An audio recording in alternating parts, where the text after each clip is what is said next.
Welcome into another edition of MPW Digital Extra, presented by Rustic Revivals Furniture Company. I'm Neal McCready. Got a big show for you today, a long show. I think you'll really enjoy it. Mostly football. We steer away from football a little bit with an interview that I think you'll find fascinating. It's been something that has been talked about in our family for the last almost month or so. I will tell you why in a second. But first, I want to tell you that we're brought to you each and every week by our friends at Rustic Revivals. They're based out of Flowood, Mississippi. They build tables and other furniture by hand with locally sourced lumber. The husband and wife team of Josh and Ashley Pierce specialize in custom-ordered tables, beds, dressers, coffee tables, bookshelves, decorative cabinets, and chairs. They have a limited selection of ready-for-pickup pieces available in their shop. Rustic Revivals delivers within 250 miles of Flowood. Podcast listeners can take 20% off their purchase by using the code REBELS20. That's REBELS20. The QR code is here on the YouTube stream. But when you go to rusticrevivalsms.com, use the promo code REBELS20. Go to facebook.com/rusticrevivalsms, or you can also check out their work on Instagram at Rustic Revivals. You can also order directly. You can call them 228-217-1243 or email rusticrevivals@gmail.com. So today on the show, we're going to talk some national college football. It's pretty Ole Miss-centric with Andy Staples, national college football writer for On3, longtime friend of mine. Andy and I go way back to when he was covering Florida. I was covering Auburn. Seems like a million years ago, but we're still both doing it. Andy working nationally now for On3, has a national podcast. So we'll talk to him about the state of Ole Miss, the state of the SEC, the college football playoff, Lane Kiffin, and more. Then we'll talk Ole Miss at Arkansas, the Rebels and the Razorbacks, Saturday at 11 a.m. at Reynolds Razorback Stadium there in Fayetteville, 11 a.m. ESPN. I'll be there. So will Mason Choate. He covers Arkansas for Rivals.com. He and I visit for almost an hour about all things Arkansas. We talk about the game between the Rebels and the Razorbacks and more.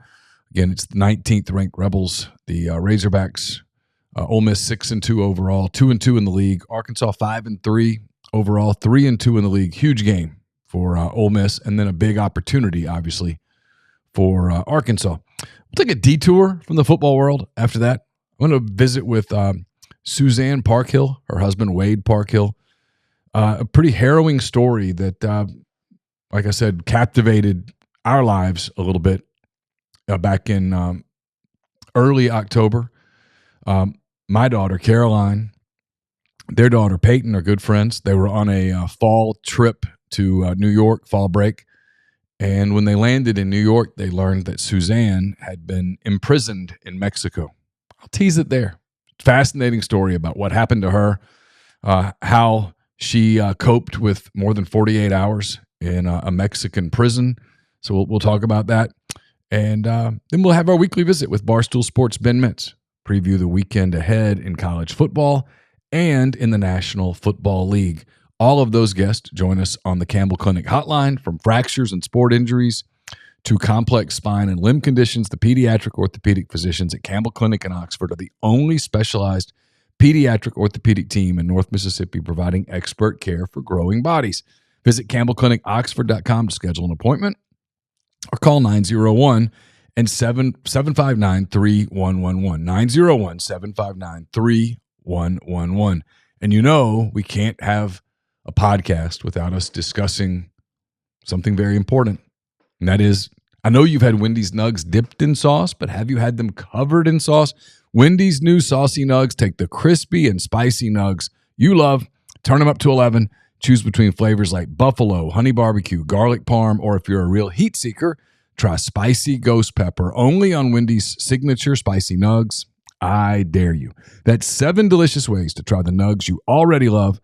Pick a flavor, grab some extra napkins, and prepare to nug like you've never nugged before for a whole new way to nug. It's got to be Wendy's at participating U.S. Wendy's. Now to the Campbell Clinic hotline and my visit with Andy Staples of On3.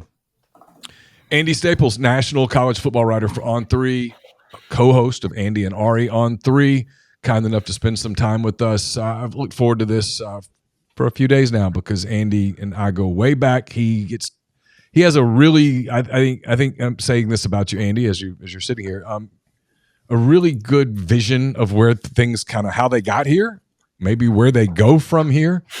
And you and I mean, we talked about this at SEC Media Days in Nashville a couple of years ago, just sitting there at lunch, and it was watching different programs get built different ways and what happens if it doesn't work. What happens any given year if it doesn't work?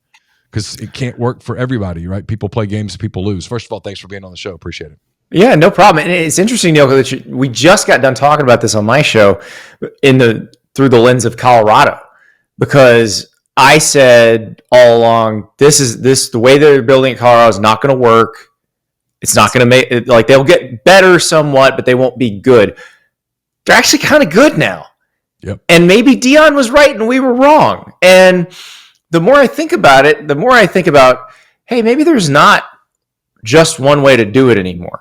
And I think it's interesting because, like, you have Ole Miss this year that went all in, that got a lot of guys out of the portal, that spent money. Ohio State that went all in, spent money.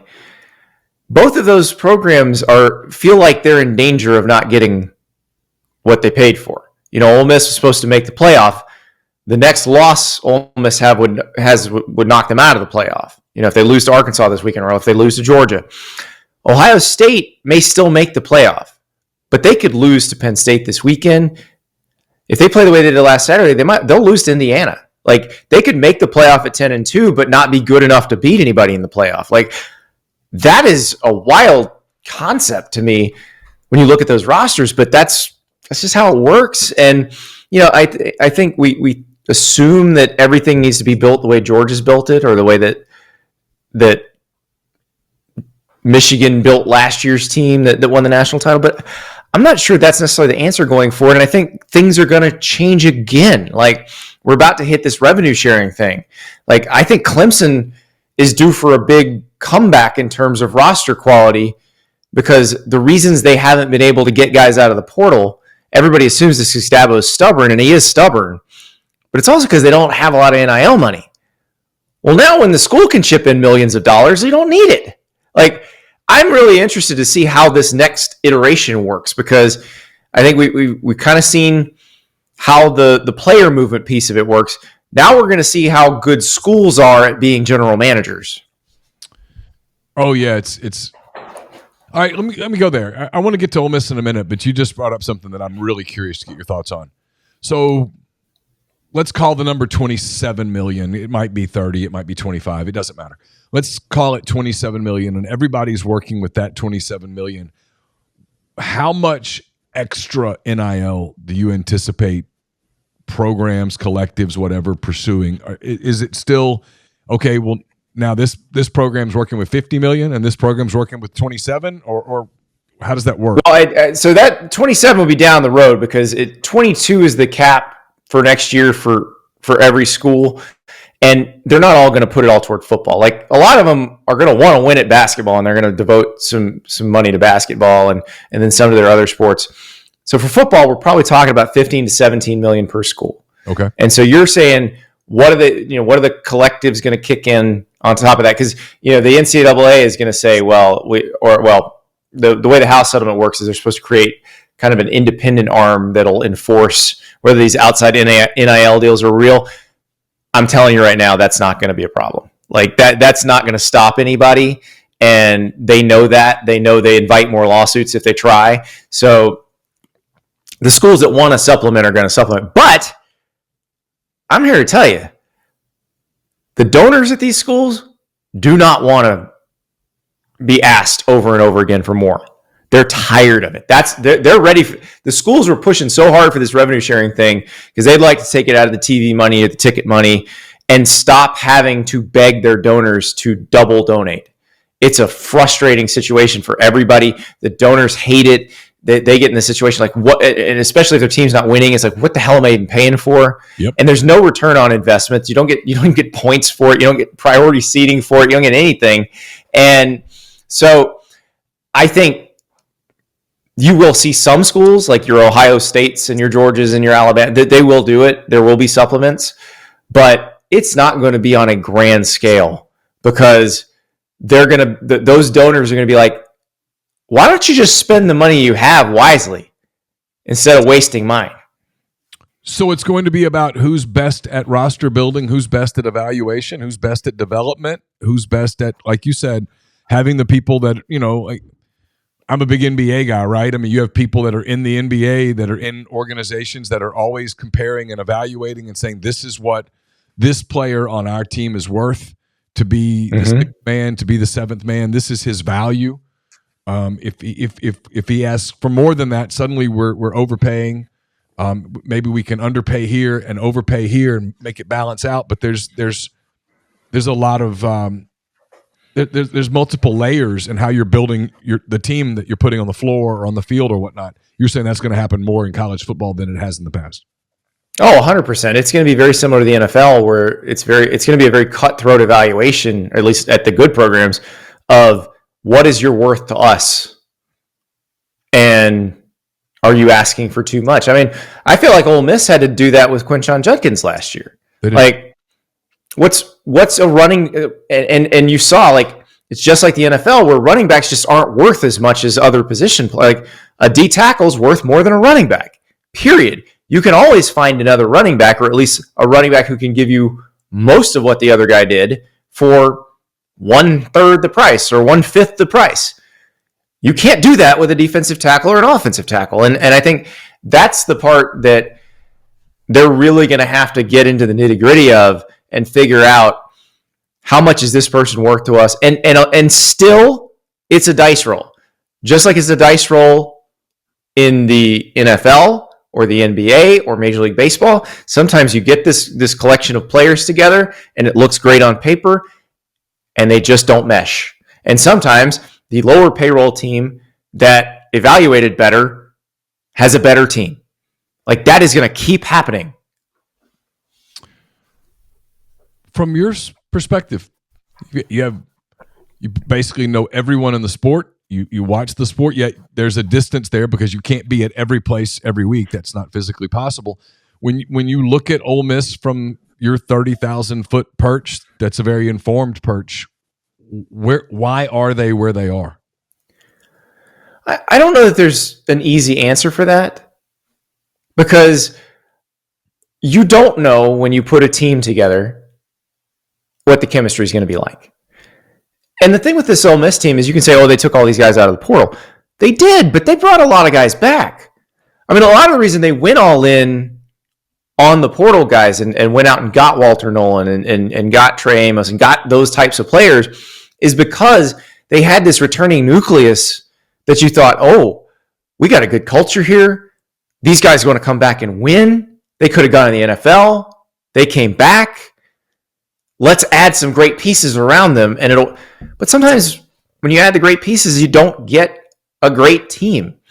And I think the fact that they lost to Kentucky tells you that this is not a perfect team. This is not they don't have the great internal leadership that you need to win games that you're supposed to win. I mean, LSU was a game they were supposed to win too. Like, they should have won that game too. They controlled most of the way and then gave it up at the end. And I realize this sounds harsh because they've only lost 2 games, but the point of this thing was not to lose any more than 2 games. And the chances are they're going to lose another one in the regular season, and that's going to be that. And the season's going to be a failure. I agree with you. It's like I was doing my daily show, and we'll talk about the Arkansas game in a minute. I think Ole Miss almost – I think it's very likely that Ole Miss wins in Fayetteville. We'll talk about your thoughts on that in a minute because I'm fascinated by them. But even in a world where they do and they lose to Georgia, the question gets asked. But let's hypothetically say that Ole Miss loses in Fayetteville on Saturday. I mean, the post-game questions for Lane Kiffin are harsh. Yes. And you're going to see this everywhere. The loser of the Alabama-LSU game, the post-game questions are going to be harsh. It's a different world now. I mean, I think, Lane Kiffin is going to get that, whether it's in Fayetteville or whether it's in Oxford after the Georgia game, if that's what happens.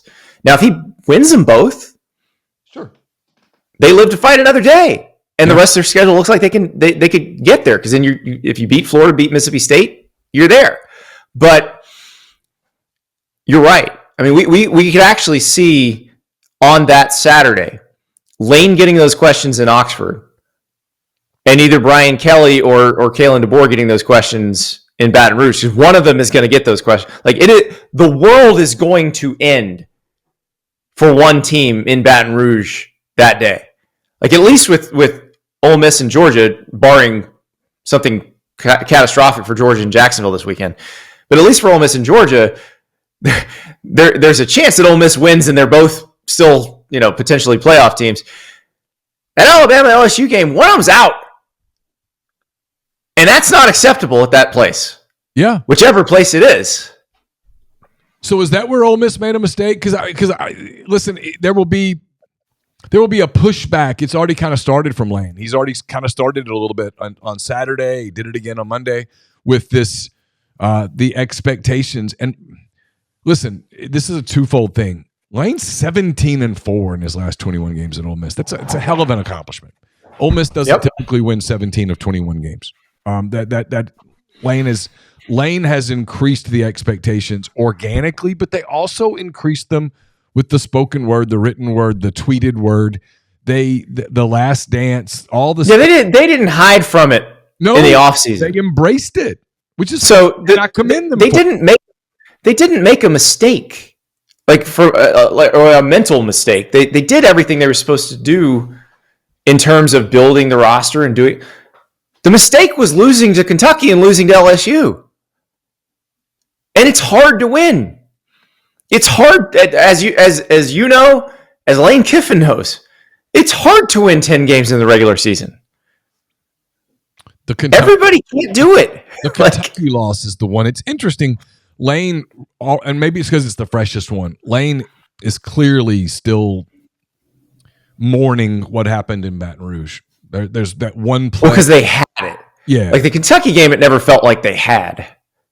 But that should feel, the Kentucky one should feel worse the more you watch Kentucky play. Right. That's my point. I mean, it's if you'd beaten Kentucky, this LSU thing, it would still sting, but it wouldn't have this irreparable harm that it almost feels like it's done. All right. So let me dive into the rest of Ole Miss's schedule. It's, as you just mentioned, it's at Arkansas, Georgia at home, at Florida, Mississippi State at home. In your mind, the percent chance that Ole Miss goes 4-0 in those games is 25. Oh, really? That high? Sure. They're a very talented team. Now, Trey Harris needs to play, especially in the Georgia game, but probably against Arkansas too. I actually picked against Ole Miss against the spread this week because it's 6.5 points. Like I think Ole Miss could win, but Arkansas can cover. And the reason I did that is because I watched Travis Williams' defense shut down Tennessee's offense already. It's the same offense. Like it's the Art Briles Baylor offense. And you can say, "Oh, we do this differently." No, it's the same offense. And Tennessee has a great defense. So the fact that Arkansas won that game should be very troubling for Ole Miss. Like they should be worried about what is coming in Fayetteville. Now look, Arkansas also didn't look that great against LSU. So you don't exactly know which version you're going to get. They looked fine against Mississippi State, but obviously that, Mississippi State is in a very rebuilding mode. So you don't really count that because of the situation. But yeah, if they get the Arkansas that played against LSU, you're going to beat them pretty easily. But if they get the version that played against Tennessee, they're going to have a problem because the score is going to be low and they're going to have to come and win a slog. And, we've seen them win a slog. I thought the South Carolina game was a slog. Yeah. I thought they did a good job winning that game. And they controlled it the whole time. It was never in doubt. That's a tough place to play. That's a good team. So we know Ole Miss has it in them. It's just a matter of can they get it done. And then you beat Arkansas. Then can you beat Georgia? Can Lane Kiffin beat a superpower team? Can he beat a Kirby Smart team? We've seen how that story ends. He's got to rewrite it at some point. He will eventually. Like, it'll happen. But the thing is, can this team do that? And I think I'm curious to see Georgia against Florida in Jacksonville because the version of Georgia we saw against Texas was defensively different than we've seen all season. Yeah, they look dominant. They looked healthy. They look like the type of team that can just torture an opposing offense, which they were not most of the season. And Georgia's offense is not as explosive as it has been the past 3 years. It's not even close. And so that defense has actually got to make up ground on that. So they're gettable if the defense is having an off day, like they did against Alabama in the first half. But so that's why I say 25%, because there is a chance Ole Miss can beat them. But I also think there's a chance that Ole Miss could lose to Arkansas too. All right, I'm going to get to this in a sort of a roundabout way because I'm curious. You're pretty connected to the Florida program. I'm sure you have at least a finger on the pulse of it. It was kind of considered just a fait accompli a few weeks ago that Billy Napier wasn't going to survive, that it was not a matter of if, but when, and maybe the win would come any day now. Is it still that way around that program, or is there a path where Billy Napier saves his job? There's a path, but it's very narrow. And I think there's some optimism now because everybody's excited about DJ Lagway, the freshman quarterback. Saw him, light up Kentucky in his first SEC start. But also, I go back to the Tennessee game, and I actually think what happened in the Tennessee game, which was an overtime loss for Florida, I thought that was worse for Billy Napier than if they'd gotten beaten by 50. Because it was all of the decisions he made as the play caller and as the guy who organizes things. Everything that's been a problem for the past 2+ years came home to roost in that game. Like you button up some of the things that you've had 2 years to button up, and they win that game by 10.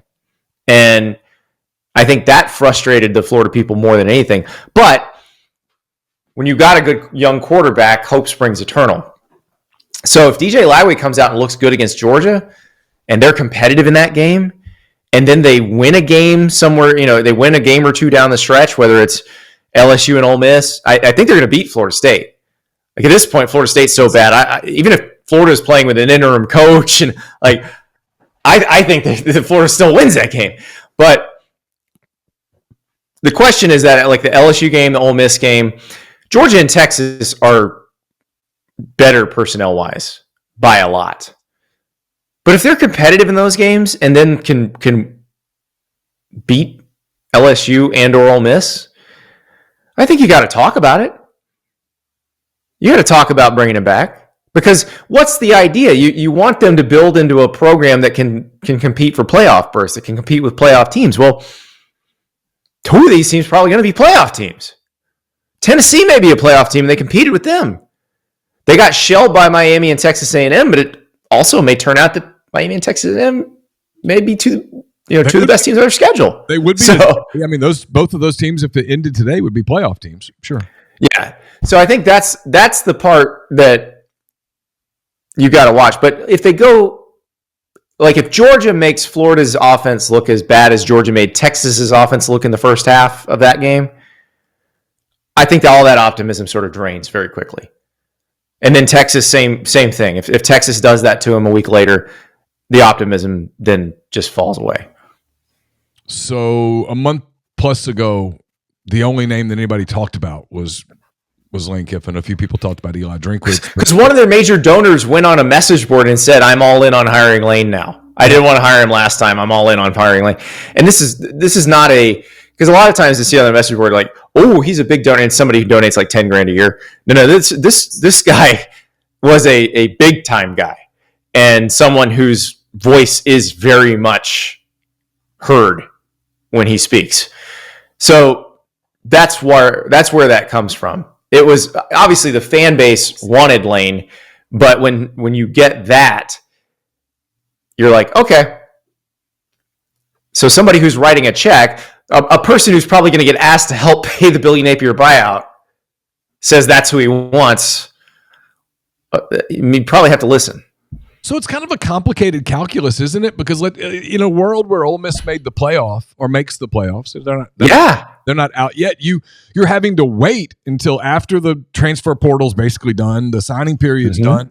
You sort of have to go, okay, well, we're just going to punt on an entire roster building cycle, so we can wait on this coach, which is nonsensical because I'd be in the guy in the room going, we can't do this, right? But then if Lane doesn't make the playoff, are you sure that's what you want? Yeah, it's so crazy. So now we want this guy that, for lack of a better word, I don't know if this is fair or not, underachieved. And so, or I'll throw a different name at you. Ryan Day. Like, what if Ryan Day loses to Penn State and then loses to Indiana? Well, he's probably available. Yeah. And yet you're hiring a guy that Ohio State went, screw him, he's gone. It's wild. And I don't, that's before you even get into the part about whether Lane would want it, whether Lane just wants the attention, whether you hear some people go, no, he wants it. And then you hear some of the same. Well, I've said, as someone who has covered the Florida athletic department for a long, long time, I went to school there and was a beat writer covering Florida earlier in my career. Like, the level of control Lane has at Ole Miss has never been afforded to anyone at Florida. Yeah. And so that's been my question the whole time is, would he want to go to a situation where he's not going to be as in control as he is now? What I'd love to for about the same amount of money, because at this point, everybody's got money. He's going to get a lot of money no matter what. Yeah, what I would love to know with Kiffin is, when you take all the emotion out of it and all that stuff, is how does he view this? Does he view this as this is like, let's just say for kicks, they lose one of these next two games and it's done and he has some time to think about it. Does he look at this and go, it's just so hard at Ole Miss, I don't know that it's realistic? Or does he look at it and go, hey, we're on the right path? Because he's been consistently saying change 2 plays and we're undefeated and we're number 1 in the country.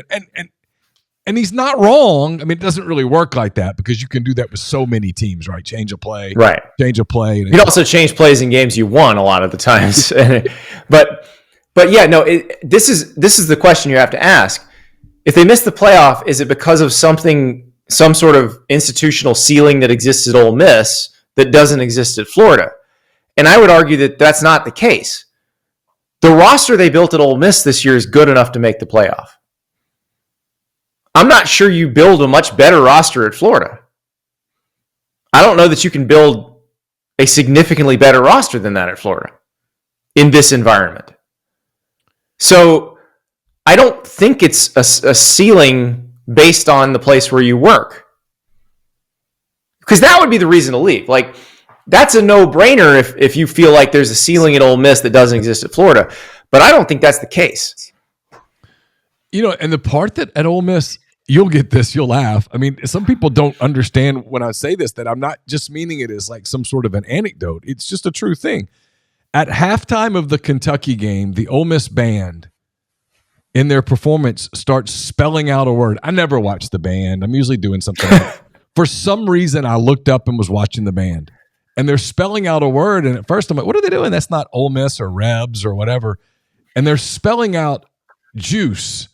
And they dot the I with the pride of the sunshine is not spelling your dog's name. I can tell you that right now. That's my point. They dot the I with the actual Labrador Retriever, who has essentially become like the de facto mascot for the entire program across not just football, but everywhere. And I'm like, nobody else in the SEC is doing that. Nobody else is making you the complete brand the way that Ole Miss does. And now I can't tell you because Lane doesn't open up and have relationships with individual beat writers. So I don't know whether that means something to him or doesn't mean something to him. I have no clue. But like nobody else is doing that. It was why 2 years ago when all the Auburn people were like, he's going to Auburn. And I was like, hey, he might be going to Auburn, but it's not a good fit. I covered Auburn for 6 years, and I can tell you Lane Kiffin and Auburn are oil and water. It's a terrible fit. Now, I don't know about Florida. You know Florida infinitely more than I do, but nobody else is doing that for him the way that it's getting done for him at Ole Miss. And so it's just a I also think if this doesn't work at Ole Miss this year, nobody's trying to fire him from Ole Miss this year. Like at Florida, if you're supposed to make the playoff and you don't, they want your head. Well, and I look around the landscape at other jobs. People say, well, what other jobs might he want? Look, I don't know how much. I mean, if Brian Kelly loses to Alabama, he'll get more time, but I don't know how much more time he gets. That's an interesting one too, because he's not doing a bad job there, but the last 3 head coaches at LSU have won national titles, and they're going to need to win one, and pretty soon, or it's going to be like, okay, what are you doing wrong that the other guys didn't? And I think it's an absurdly high standard, but it's a place where a lot of things are in place for you to win. Like the ceiling is higher at LSU than it is a lot of other places. So, but you're right. Again, the world will end in Baton Rouge if they lose to Alabama. The world will end in Tuscaloosa if they lose to LSU. Yeah. That's fascinating to me. It is to me too. It's coming up in this sport. It's a new thing relatively. I mean, we had the bowl opt-outs. We're not even one of the 12. If you're not making the playoff and you're a player that's got a potential first, second round grade, and you've got anything going on in your body, and at this point in the season, most everybody does, you have to start thinking about making a business decision, right? I mean, you've got, you're not invested. And if you've only played at Florida or at Ole Miss or at LSU for a year, how really emotionally ingrained are you into the program? I mean, I thought it was interesting. Like you heard Ollie Gordon say, because he got asked, why don't you shut it down? Because Oklahoma State is having a terrible year. He's like, I would never even think of that. And I actually think that's how most players feel. Yeah, I do too. But people around him, Andy, who are like saying, hey, the only reason you're here is because they offered you the best NIL package. And you could opt out of a month of this. An agent's going to front you the money. Let's get you ready for the NFL. Let's make sure you're ready for the Senior Bowl. Let's make sure you're ready for the Combine. And Ollie Gordon has been at Oklahoma State for a minute. Some of these guys that have been on a campus for less than a year, I don't really know. You don't have that loyalty to the team or to the. I don't think there's loyalty to the school, like the way fans want. I'm not sure there was ever that. I think there's some guys who did love the school. They grew up rooting for the school, but even back in the '90s, like when I was coming out of high school, guys were making business decisions about which school they went to. They didn't go to the school that they grew up cheering for. They went to the school that ran the offense that they would perform best in, or that had a position coach that they liked. Like that, there's always been that little bit of a disconnect between the players and the fans on that front. Like the players aren't doing this for love of the school. They're doing this because this is the best potential position for them. But you add into that when you haven't been around your, because you're, like the shared suffering with your teammates is what builds those bonds. And when you don't have that, when we've only been with these guys for 8 months, it's a little bit different. All right, just some quick hitters because I'm not going to keep you forever. I really appreciate your time. I know you don't have a crystal ball, but I'm asking you to kind of look into one. If you had to guess today, how many SEC teams make the playoffs and who are they? So I think it's probably 4. So at this point, I'm thinking Texas and Georgia, and Texas A&M and Tennessee. Yeah, because Tennessee can lose to Georgia and be okay. They just have to make sure they don't slip up anywhere else. And you look at the rest of their schedule; they shouldn't. Like they play Kentucky this weekend. Josh Heupel has been Mark Stoops' kryptonite since he got there. I do think that Tennessee's fine as long as they don't don't lose to Georgia by 50. Be in that game. And also, Tennessee's defense is so good that I think they could be in that game in it, and maybe win it. So, because remember, Georgia's going to be coming off playing Ole Miss. Yeah. And which could be an elimination game for Ole Miss. So they would get Ole Miss's best shot right there. Or what if Georgia lost to Ole Miss? And it's do or die for Georgia. So that leads me to my next question. Is there a world where a 3-loss team gets in, but is this the new, we've always done this with the SEC, and I've always kind of thought it was baloney, really. Man, this league top to bottom, man, is just the best. I'm like, no, it's not. Well, I'll give you a 3-loss team that get in. You ready? Yeah. This isn't going to happen, but it'd be so funny if it did. 9-3 Florida. You got to put them in, right? Yeah, because their 3 losses would be so elite. But I mean, it's not. Yeah, 3 losses would be to playoff teams, and they would have beaten at least 2 playoff teams. Yeah, and eliminated others. Yeah, it would be. Yes. Wouldn't that would be fantastic? It would be so. It would just. How funny would that be? You know what it would do is I think it would finally slow us down on this whole preseason thing where we all go to Nashville or Atlanta or Dallas and we all interview each other about who's going to. Will we finally admit that we don't know anything? No shit. Yeah, your answer is just I don't know. All right, beats me. Yeah. Exactly. That's actually I think that's what I'm going to do at SEC Media Days next year. Like every radio show I go on, I'm just going to be like, I don't know. It'll free up some of your calendar that week. You know? Remember when Florida went 9-3 last year? We had Billy Napier fired in week 3. Like, yeah, I don't think that's going to happen, but that would be your scenario where a 3-loss team makes the playoff. A&M doing so well, is this the ultimate indictment on Jimbo, or is this just things worked out? Also, Mike Elko's a really good coach. Like, I think people who followed college football for a long time, but the first year he's at Duke and they're winning 9 games, you're like, holy crap, this guy must be something special. You know how hard it is to win 9 games at Duke? Like, so I think that's a piece of it. I think Mike Elko is just a very good coach. And it's interesting because this still isn't the roster he wants. I remember talking to him before the season. We had him on the show. And I was like, yeah, you have all these, big time recruits. He's like, this roster is not that great. And you went back and look at it, and you're like, oh, well, they did lose a lot of it. Like Evan Stewart's at Oregon, and Walter Nolan's at Texas A&M, and LT Overton's at Alabama. Okay, maybe not. And look at what he's doing with what he's got. And now he can because remember how I said in the revenue share era, the donors aren't, all going to want to kick in extra. You know who's always going to want to kick in extra? A&M donors. Always. They don't care. Always. But that's one of those jobs, man, that's a fit job.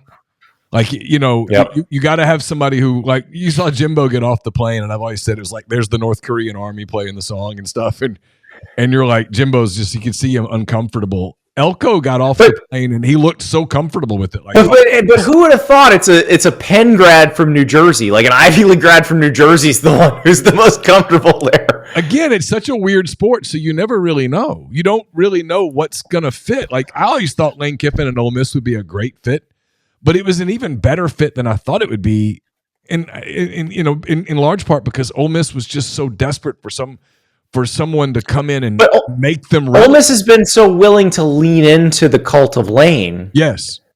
Whereas, and that's the conversation we had before, I don't know how many other schools in the SEC are willing to do that. But I think it's been incredibly fun to watch. Like, I imagine from the outside, it's looked like a blast. I imagine as a fan, it's even more fun.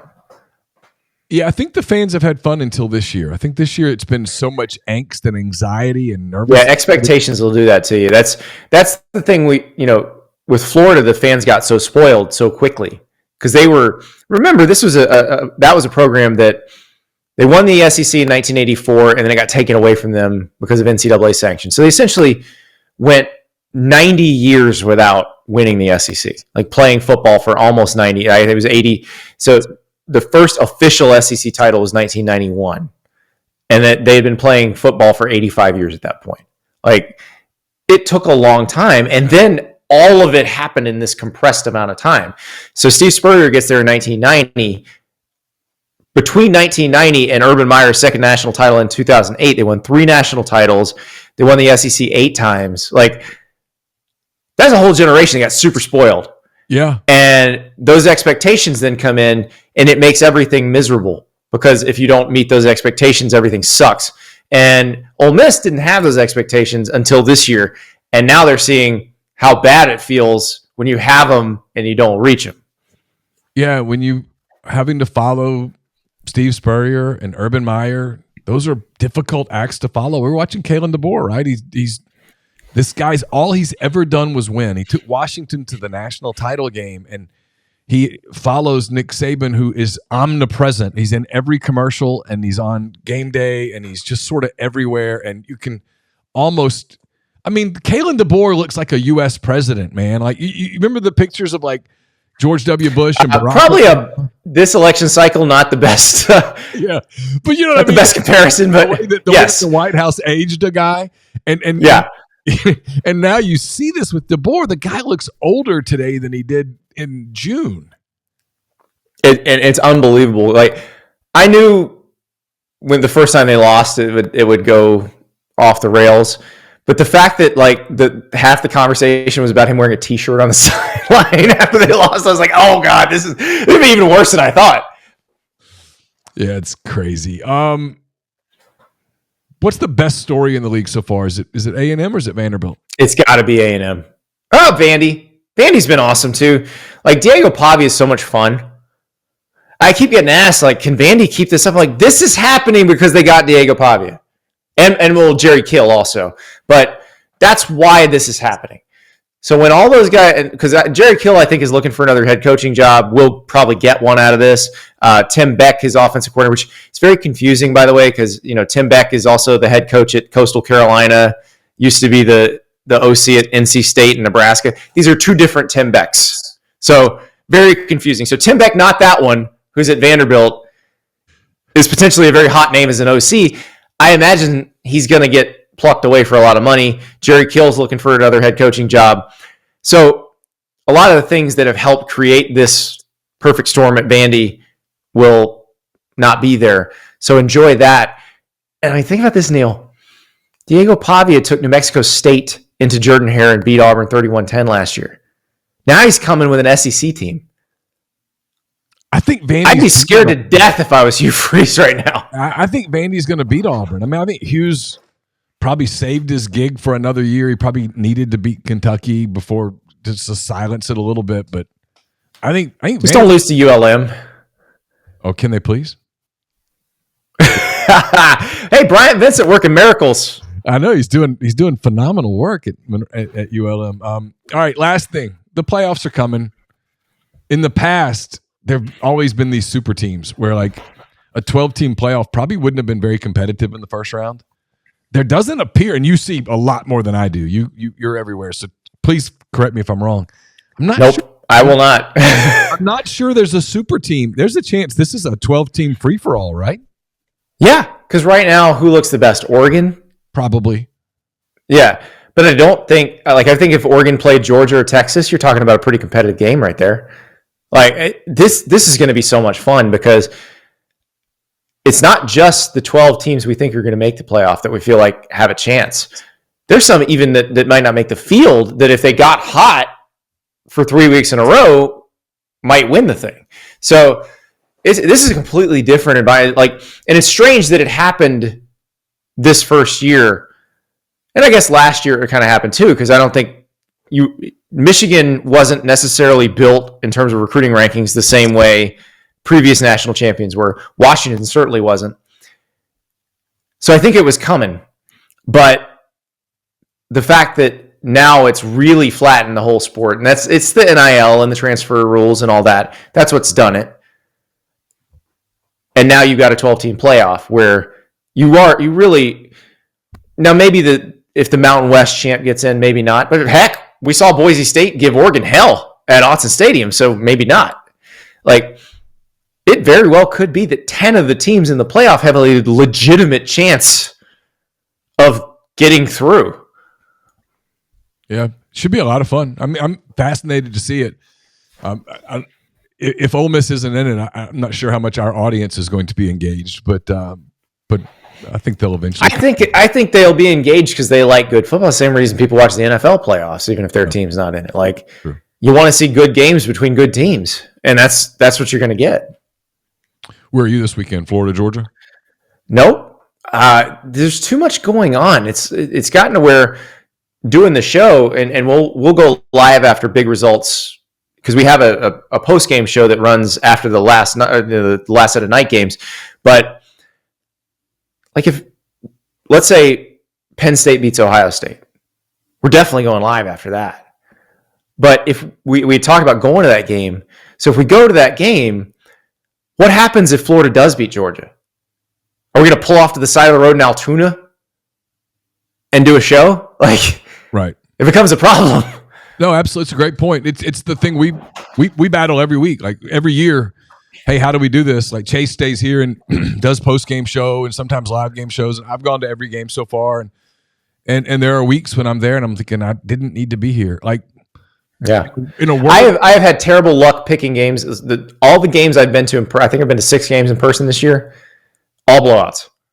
I haven't been to a close one yet. So, just bad luck. I'm terrible luck this year. It's like if Ole Miss beats Arkansas on Saturday, I really didn't need to be there because the column I'm going to write is about, okay, well, now Georgia's the whole enchilada, but if Ole Miss loses to Arkansas, I really need to be there because this is right. And when you're on the beat, like that is, you have to be there because God only knows what can happen from a week to week basis. But that's the other problem. Like, and I when I was at SI, we had the same issue. Like, I remember I'd go to the game that everybody thought was going to be the best game in the country. It turned out to be a dud, and some other game's the one everybody's talking about. And I could have just been at home watching that on TV. Yeah, because I was in the press box watching it on TV. What's the difference? How can people catch your work on Saturday and beyond? So the On3 Sports YouTube channel is where our show runs. Also, we publish it in podcast form. So anywhere you get your podcast, whether that's Apple, Spotify, YouTube, we can get it there. You can read me at On3. You can find me on social media at Andy_Staples, where I'll be tweeting out all the links to this stuff. And I'm still writing. Haven't forgotten how to do that. So doing that 4 or 5 times a week as well. And it's fun. This has been a great season to cover because everything feels new and different, and we don't know what's going to happen yet. I love that. Big fan of your work as always. I appreciate so much of your time, and I hope you have a great weekend, rest of your week. Thanks for your time. Thank you so much, Neal. Mason Choate is the publisher for hogbeat.com. It's part of the Rivals Network. We've been exchanging info all week. We've got Riley McFerrin, who works with Mason. He and I have a 5 questions thing that's probably out by the time you listen to this, but if you haven't checked it out, you can see it at rebelgrove.com. And then obviously if you're an Arkansas fan watching this, you should absolutely go subscribe to hogbeat.com. A lot going on at that outlet as football season is going on, basketball season getting rolling as well with John Calipari. So Mason, thanks for being with us. Appreciate it. Yeah, I love doing this. I love talking Arkansas football. It's my favorite time of the year. So I'm always happy to do it. All right, let's dive into the Hogs because they play in SEC play. It's been win-loss, win-loss, win. So they're due a loss. How do they avoid a loss to Ole Miss? When I say that, I mean just the pattern that's been established. I don't mean anything more than that. Well, they got to play a full 4 quarters. When I think, about the games that they've won, specifically like the Tennessee game, that was a game that, felt like the whole time Arkansas was going to lose because it was the ultimate, like, Arkansas is going to play this good team close and then lose at the end. And I was telling the Tennessee Rivals guys who were sitting next to us at halftime when Arkansas was up 3-0 that just wait, Arkansas is going to find a way to blow this. There's no chance that Arkansas wins this game. But they played a full 4 quarters all the way to the last play when, they're running Nico Iamaleava out of bounds and they win that game. You look back to the Texas A&M game. What happens? They play 3 quarters of incredible defense. And then, Le'Veon Moss, who enters the 4th quarter with like 13 rushing yards, ends up setting a career high rushing yards from just going off in the 4th quarter. So it's like they've had the bend, don't break defense. It has to bend and not break for full quarters. And you saw it against, Mississippi State doesn't really count, right? That game doesn't count that much. But you look at the LSU game, and they just couldn't do that either. And LSU had an incredible game plan. And they kind of exposed some stuff that I'm afraid maybe Ole Miss can, especially in the passing game. Yeah, I'm curious to get you to expound on that. I was actually at that LSU game. They moved Trey'Dez Green from tight end to more of a receiver. They had multiple weapons. I thought Nussmeier played really smart that night, was very accurate. They held up in pass protection remarkably well. Arkansas couldn't get to the quarterback. So when you say things might have gotten exposed that Ole Miss probably has seen on film, what are you referring to?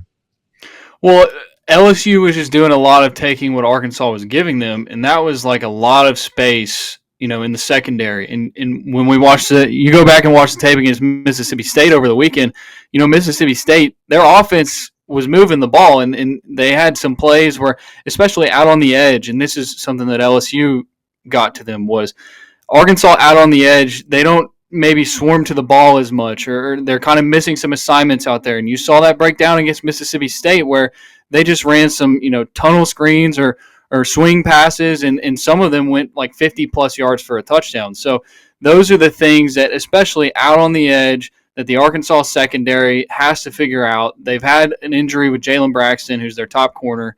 He played the first 2 games, and he hasn't played since. He's got, a leg injury. And we saw last week Hudson Clark, who's the 6-year senior. Ole Miss fans might remember he picked the Rebels off 3 times in the 2020 game.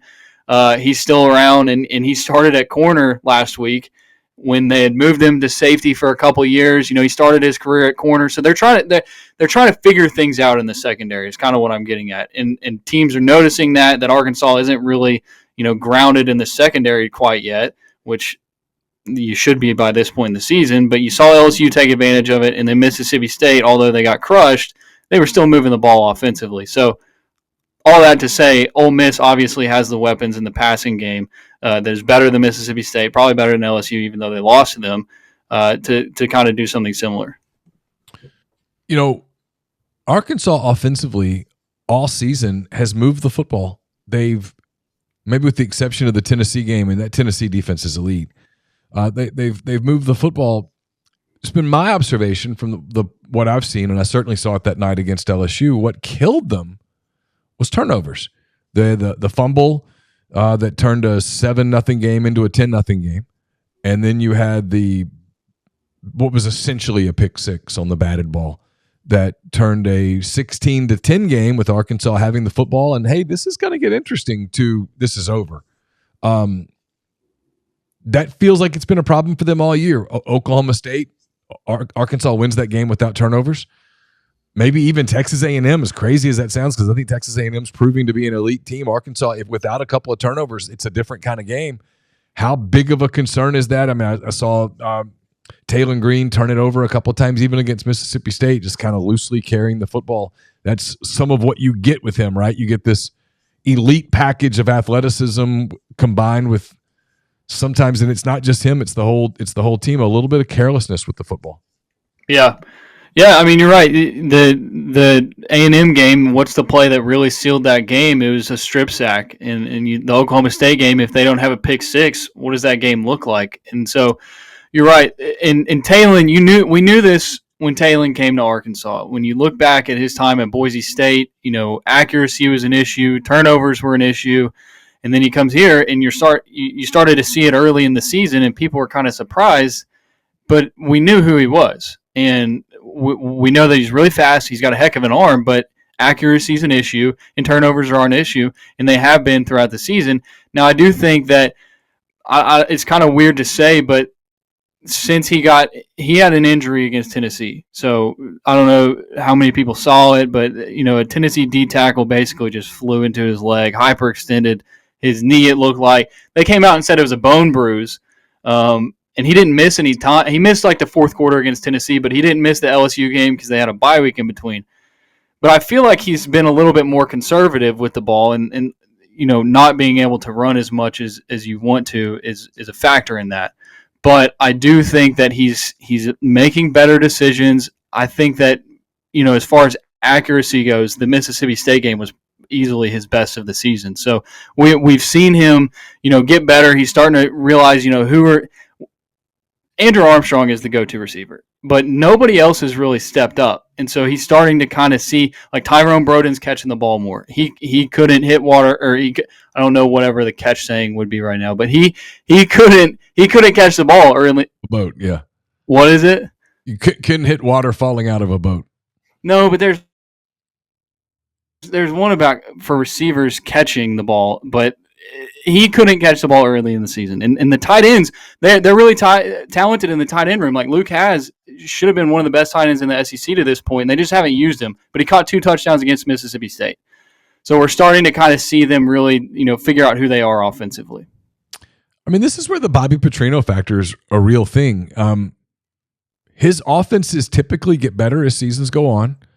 He's a very good quarterbacks coach. And you're right.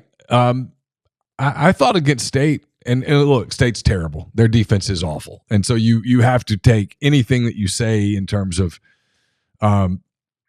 judgments or whatever with a certain degree of grain of salt, because that defense is bad. But I did think you're right. I thought he made better decisions, and he made a handful of throws that were super accurate. Like there was one for a touchdown, and I can't remember when it was, but it was a big time throw, and you're like, oh, okay, well maybe there's a little bit here. How much is development with him working with Petrino?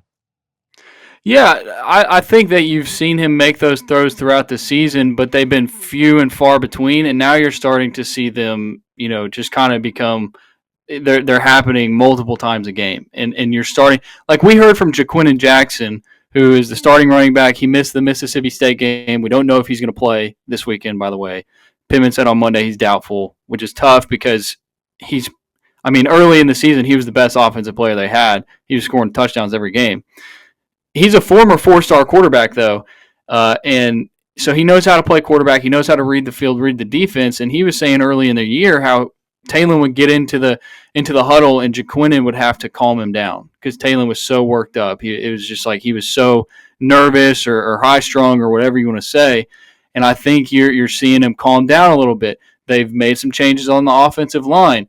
Amarion Harris, who's a guy who hadn't played a lot, he was starting at left guard for most of the beginning of the season, first 6 games, and then they move him to right tackle. Keyshawn Blackstock, the Michigan State transfer, moves to left guard.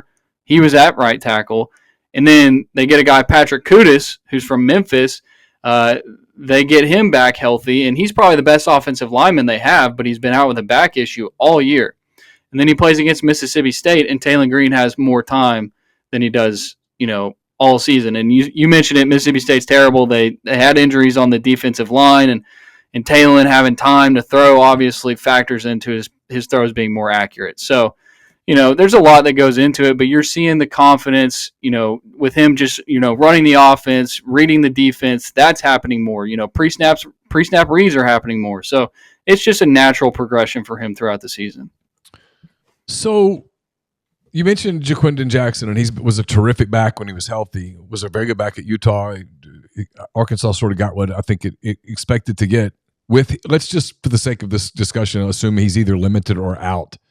What does their running game look like against an Ole Miss team that's been very stingy against the run? Well, it'll probably be freshman Braylon Russell, true freshman, 4-star out of Benton, Arkansas. He's 253 pounds, but he can also, run really well. He can catch the ball out of the backfield. He ran for 175 yards against Mississippi State in his first career start. He had a 72-yard run where he ran out of gas at the end of it and pulled up, looked like his hamstring was hurt, but he's fine. So that'll be the run game, and what they do with him a lot is really just a lot of inside zone. You don't really see them stretch it with him a ton. He's so big, and when he gets in between the tackles, he's picking up 6 or 7 yards just from churning the legs and being stronger. So that's who you're going to go with. Now they should get Rodney Hill back, who's a transfer from Florida State. He's a smaller, more receiving back type guy, but he's tough. He's really tough, but he's been hurt. He's had a knee injury. And then Rashad Dubinion, who his season has been so weird because he had a knee injury in fall camp, and he didn't really play early on, and it was weird because we were hearing that he's kind of healthy, but he's got to practice well. And then he was suspended for a game, and then he comes back, and he's played here and there, and he had a big fumble in the LSU game, and so he's kind of got to figure things out. But he's really talented. 2 years ago. Ole Miss fans will remember the backfield of A.J. Green, Rocket Sanders, and Rashad Dubinion. And Rashad Dubinion was, legit splitting touches with Rocket Sanders and A.J. Green in that backfield because he's that good. So he's just got to figure it out too. But it'll be a lot of Braylon Russell. And then obviously Taylor Green, he's ran for almost 400 yards this season. And when he gets into space, it is so fun to watch him run because he's 6'6" and he runs like 21, 22 miles an hour. So that's a lot of what you'll see. Defensively, I think Travis Williams has done a really good job. I don't think he has a tremendous amount of talent to work with. I don't mean that disrespectfully. I'm just kind of observing from a distance. But at times he's had a really good plan, had a great plan for Tennessee. I mean, a terrific plan for Tennessee. Landon Jackson's a problem for other offenses. Ole Miss has struggled in pass pro a lot this season. They were better against Oklahoma, but again, in fairness, I don't know how good Oklahoma is. I mean, I know the brand is big, but they don't look like a very good team on the field right now. What's the key for Arkansas against an Ole Miss offense? Is it getting to Dart? I think that's what they want to do, but the key has to be just the secondary holding up. Because realistically and historically, this team's not going to, generate just a tremendous amount of pressure. That just doesn't happen. They don't have the horses to do it. You mentioned Landon Jackson. He's your guy, but nobody else has really stepped up, and I don't expect them to. And it's not a necessarily a bad thing, but it's not like they've got dudes coming off of both sides of the edge, and they got guys coming up the middle. Like Ole Miss has something like that going a little bit. Arkansas doesn't. And so you're going to rely on the second half of your defense, your secondary, your linebackers to kind of just get around the field. And one thing that's been good for this defense, Neal, is that they've stayed healthy because they don't have the depth. And they have been so lucky that they have stayed healthy, and you just hope that can continue. Now, I did mention Jalen Braxton. If they had him, that would be huge. But, on the defensive line, they haven't really had any injuries. Linebacker, they've been able to rotate whoever they want. They've got some athletic guys. I really like Brad Spence, who's a second-year player, and then Xavier Nsori from Georgia. He is he's really fast, but he's a little undisciplined. So very athletic. They have a lot of athletes, but maybe a little bit of undiscipline in the defense and the secondary specifically. I mean, Marquise Robinson, who's a transfer from South Alabama, he's a very good cover corner, but he does the thing, and football fans know this, when anytime it's an incomplete pass, he celebrates it, and it looks stupid, and there's a flag on the field or whatever it may be. So like they kind of need to just tighten that stuff up. Don't celebrate when there's a flag on the field, and just get back up and go back to the line of scrimmage. You know what I mean? Those are the things they got to figure out. I think that's just today's football. You've got guys that are they're transfer portal. They came for an NIL package. They're not particularly. It's not that they're not bought into. They're playing for their teammates, but they're kind of in it for themselves. It's not a criticism. You make something pro sports, you're going to get some pro sports elements to it. And I think you're seeing that kind of everywhere. So along those lines, and I think this is one of the underlying storylines of this game, Ole Miss comes into this game with just a tremendous amount of pressure. A loss and it's done. It's over. I mean, the season is over with a loss. This was not a team that came in going, hey, let's get to the Citrus Bowl. This was playoffs or bust. And with a loss, there are no playoffs. Arkansas doesn't have that weight of expectation. They didn't come into the season talking about the playoffs. No disrespect. They didn't. They're 5-3. They've had a couple of disappointments. They've also had a couple of really nice wins, beating Auburn, beating Tennessee. This would be a big win for them. It would put them at bowl eligibility, going into an open date with a suddenly manageable back end of the schedule, with Brady Cook probably out, maybe out. Louisiana Tech's not good. Texas has looked mortal, at least for the last couple of weeks. Just that part of it, your opinion, just the psychology of Saturday feels like, especially if the game is close late, this kind of favors Arkansas. I've had some Ole Miss people ask me, what do you think the key is? And I've said, I think Ole Miss has to get off to a good start. Yeah. And it's weird because Arkansas hasn't played well at home under Sam Pittman. That's just a fact. And so that's why I say the Tennessee win was so weird. Mm-hmm. And the LSU win, I was telling people like the Tennessee game was going on vacation. The LSU game was coming back home. That's what it was, because it was back to normal. If you're an Arkansas fan, you just hope that that's not the case with the Ole Miss game. And what's crazy is that Ole Miss hasn't won a game in Fayetteville since 2008. Yeah. And so it's interesting for Arkansas because you are looking at the back half of the schedule and saying these games are winnable. And you've already outperformed expectations, and now you're just trying to figure out what's the vibe on the season, because you were feeling great about the Tennessee win, and you go into a bye week and you get your quarterback healthy, and LSU's coming to town, and you got a big opportunity. LSU coming off of a win against Ole Miss, and you throw up a dud. And so now you're in a situation where you just went on the road and you killed Mississippi State, and your offense put up 700 yards and your quarterback had 6 touchdowns, and you got a great opportunity to knock off a ranked Ole Miss team going into a bye week. Feels like a letdown spot for Arkansas.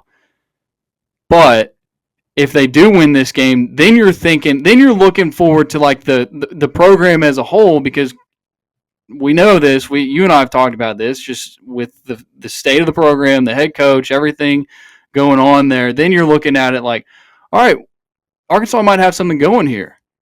And I don't necessarily think that we expected that. We didn't expect that coming into the year. And even now, like, I still don't expect it until I see them beat Ole Miss. And then I would be like, okay, then now let's start talking about this a little bit more. You know? Where do things stand with Sam Pittman as of today? How big are these next few games for his tenure there?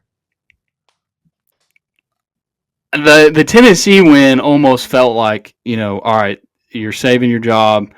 Then you lose to LSU, and you're looking at it, and I don't know. Everybody said coming into the season, 6 wins. 6 wins get to a bowl game. That's what you got to do for him to keep his job. I kind of got roasted online for saying 5 wins and it looks good. And it felt like for a second there that could be the case, but now you look at it, if you lose the rest of the 4 games because they have 5 wins now, then that doesn't look good anymore. You can't lose 4 to end the year. So all that to say, I think things are fine right now. I mean, you're 5-3, you're outperforming expectations. You should beat Louisiana Tech, so that's 6 wins there. You make a bowl, and if anything outside of beating Louisiana Tech, I think it's just a pleasant surprise. If you beat Ole Miss, Texas, or Missouri, any of those 3, Arkansas fans will take that every day. Now, I don't think Arkansas fans want to go to the Liberty Bowl again. So please beat. I don't want to go to the Liberty Bowl again. So please beat Ole Miss, Texas, or Missouri, so we don't have to go to Memphis again. Now that's where I'm at with things. The whole bowl thing this year is going to be so interesting because everything's been so playoff centric that obviously everyone can't make the playoffs, and you're going to see these massive opt-outs. And I think Sam addressed this at some point this week, talking about how bowl games are going to look even more different now than they've looked the last few years, when they've sort of been kind of jokes a little bit. Like the last time I think Arkansas played the Liberty Bowl, Arkansas only had like 40-something guys, right, against Kansas or something like that. I mean, it was crazy. Yeah, they were starting walk-on wide receivers. They had to, utilize that special rule where if a player plays in 4 games, they can get a 5th and play in the bowl and keep their red shirt. Like, they were having to dig deep to just get guys to play. And so it would be something similar, I would have to assume, with this argument. They've already had 4 people leave the team in the middle of the season, so hopefully they can. I mean, I don't know. I'm just looking at Ole Miss, and then you got the bye week. And really, Neal, I mean, Arkansas controls its own destiny, and you start like coming up with these scenarios in your head of, okay, you beat Ole Miss, you beat Texas, you beat Missouri, like you win out. Can Arkansas make the playoff? Those are the things that you're thinking. No, but those are, yeah, but yes, I know what you mean. But yeah, that would give you 2, but no, because you'd have a lost Oklahoma State, and you'd have. Yeah, but these are all things that like we wouldn't have even considered talking about preseason, and that's where we're at right now. So I think if you're from an Arkansas perspective, you're kind of just riding the wave and seeing where it goes. And it's almost basketball season, so if things go wrong, then you got the Hoop Hogs, John Calipari to look forward to. So I didn't see the basketball game Friday night. My colleague Chase Parham actually watched it, was bragging about Arkansas. I saw where Calipari was trying to sort of lower expectations, like, hey, Kansas had a couple of guys out. Don't turn this into something that it's not. But obviously people there are – I was there that Saturday night that they played LSU, and the biggest ovation in the entire night was when John Calipari, I think it was into first quarter, whatever, he got introduced to the crowd. And everybody got super excited. obviously people are excited about basketball there, pretty much no matter what. But with Calipari there, what's just kind of the vibe about hoops? I think it's I think the fan base is kind of hesitant like he is, because last year you beat Purdue in an exhibition too, and then you ended up having a terrible season, going sub 500 or whatever it was. Musselman leaves, all that good stuff. But the talent that they put on the floor it felt different. And it's weird to say that, because Musselman, you look at it, he had 4 draft picks a couple of years ago, 3 5-stars, but it felt different. And Boogie Fland is going to be one of the best freshmen in the country, not just the SEC. DJ Wagner from Kentucky, one of the top recruits in the country a year ago, had injuries at Kentucky. Now he's healthy. They got some of their guys from Kentucky. They got some freshmen. They got some transfers. They're mixing it up. And Cal just keeps stressing this thing of, I'm going to play 8 or 9 guys because I don't want to coach up somebody else to go then play for another head coach. And that's fine, but, they've had injuries preseason. And when injuries start getting factored in and you only counted on having 8 or 9 guys, then you start to worry about that a little bit. But those are things that you worry about when those injuries are serious, and it doesn't seem like any of them are. So that's positive for Arkansas. Kansas didn't have Hunter Dickinson, and he's one of the best players in the country, and Arkansas kind of dominated in the paint a little bit. So you start thinking about those things, and then you're like, okay, Cal, we will kind of be hesitant a little bit. Yeah, Ole Miss beat up on Illinois the other day and looked really good doing it. And then Jeff Goodman comes out with talking about Ole Miss being one of the sleepers to win the national title. And I'm like, whoa, slow down. Slow down. You ought to probably make the tournament first before we start talking about national championships. But it's the fun of preseason, is that hope springs eternal, and everybody's undefeated, and you can talk yourself into a lot of different things. And the thing from the Arkansas perspective is this is just a new adventure, and Cal, it is for Cal, and he said that, but for us too, because this is new. Since I've started covering the Razorbacks, my first year covering Arkansas was Eric Musselman's first year, so I've only covered Eric Musselman Arkansas basketball. So I'm excited to just cover something different, and it's a Hall of Fame head coach that you either love him or you hate him, and I don't really have a choice but to, be around him. So I'm just excited to see what this season has to hold. I am getting to the point where I've noticed that Cal likes to use the same content over and over again. And so we'll see if he switches that up a little bit too. So it's been fun though. I'm enjoying it. All right. Last thing. All right. What's kind of your gut feeling for how Saturday plays out? I'm probably going to pick Arkansas. Really? Okay. But I haven't come up with a score yet, and I don't feel great about that, because I felt great, not great, but I felt good about Arkansas beating LSU. I don't know why. I probably didn't watch enough of LSU going into that game. Though, the only thing I'll say about that game, because I know going into that game there were a lot of Arkansas media that were picking Arkansas to win. I didn't think it was a crazy pick. And watching the game unfold, I didn't think it was crazy. I mean, Arkansas was moving the football. They had the bad turnover in the first half that kind of put them behind the chains a little bit, if you will. And yet they still survived it. They were in the game at the half. They scored to make it 16-10 and then got a stop. And at that there was, every game has a turning point moment. And don't get me wrong, I don't take away anything from what LSU did. LSU dominated the last 20 minutes of that game. But even if you go 3 and out right there and punt, it's probably a different game. LSU was better than Arkansas that night. LSU deserved to win. They did win, and they looked really good. But there was a moment in the third quarter where, again, I was like, this gets interesting here. Arkansas was moving the football, and even after LSU scored to take a 2-score lead, they scored and went for 2 and got it, made it 24-10, if I recall correctly. Arkansas drove down the field and was moving the football, and you score there, and it's a different game. But Weeks made a really good play for LSU, stopping Taylor Green kind of in the open field, and Arkansas had to punt, and you know the rest. But I don't think that was a ridiculous pick for people to make. There were a lot of people that picked that. I picked LSU. I thought LSU was going to beat them, but I got it. It wasn't like one of those deals where, and I don't know in today's, I'm just kind of rambling a little bit, Mason. I don't know that in today's SEC, outside of Mississippi State right now, and even Mississippi State played some teams well. They covered lines against Texas and Georgia and Texas A&M. 3 really good teams. They covered those lines. I mean, they're huge lines, but they covered them, and they were competitive in some of those games.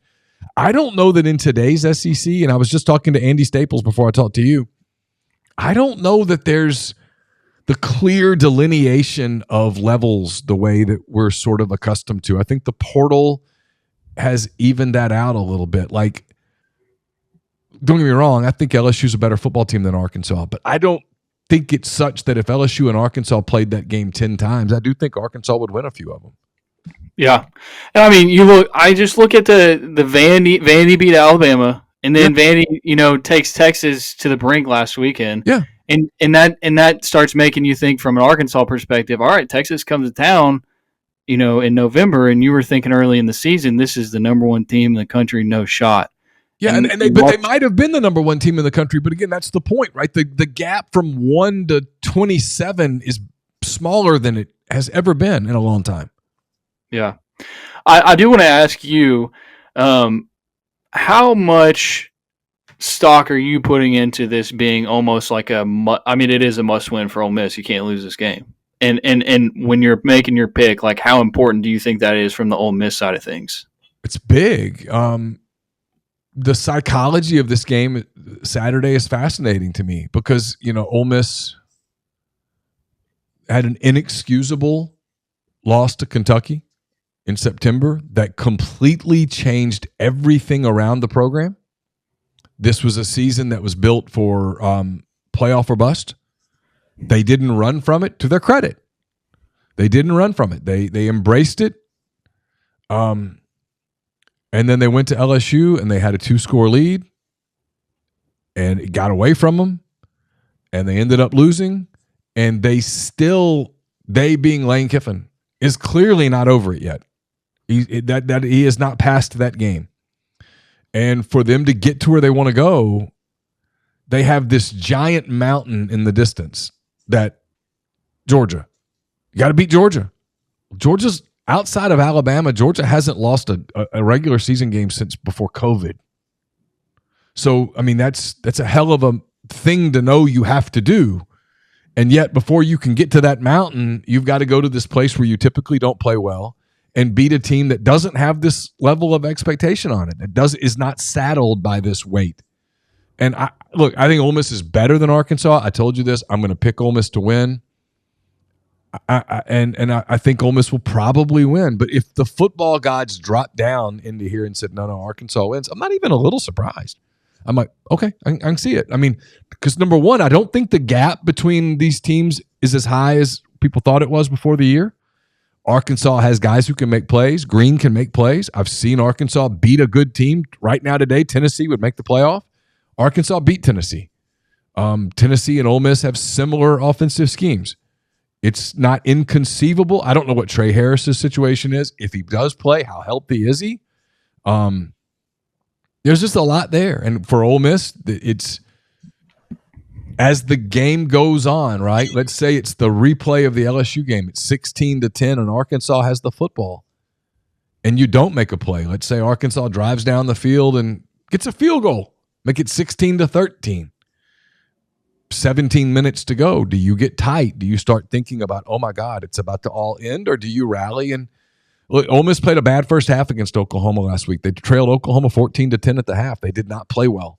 Now they came out in the second half and played a really good half of football and beat Oklahoma. But I don't know that we know what this Ole Miss team is. I've said this for a while now. It's a long answer to your question.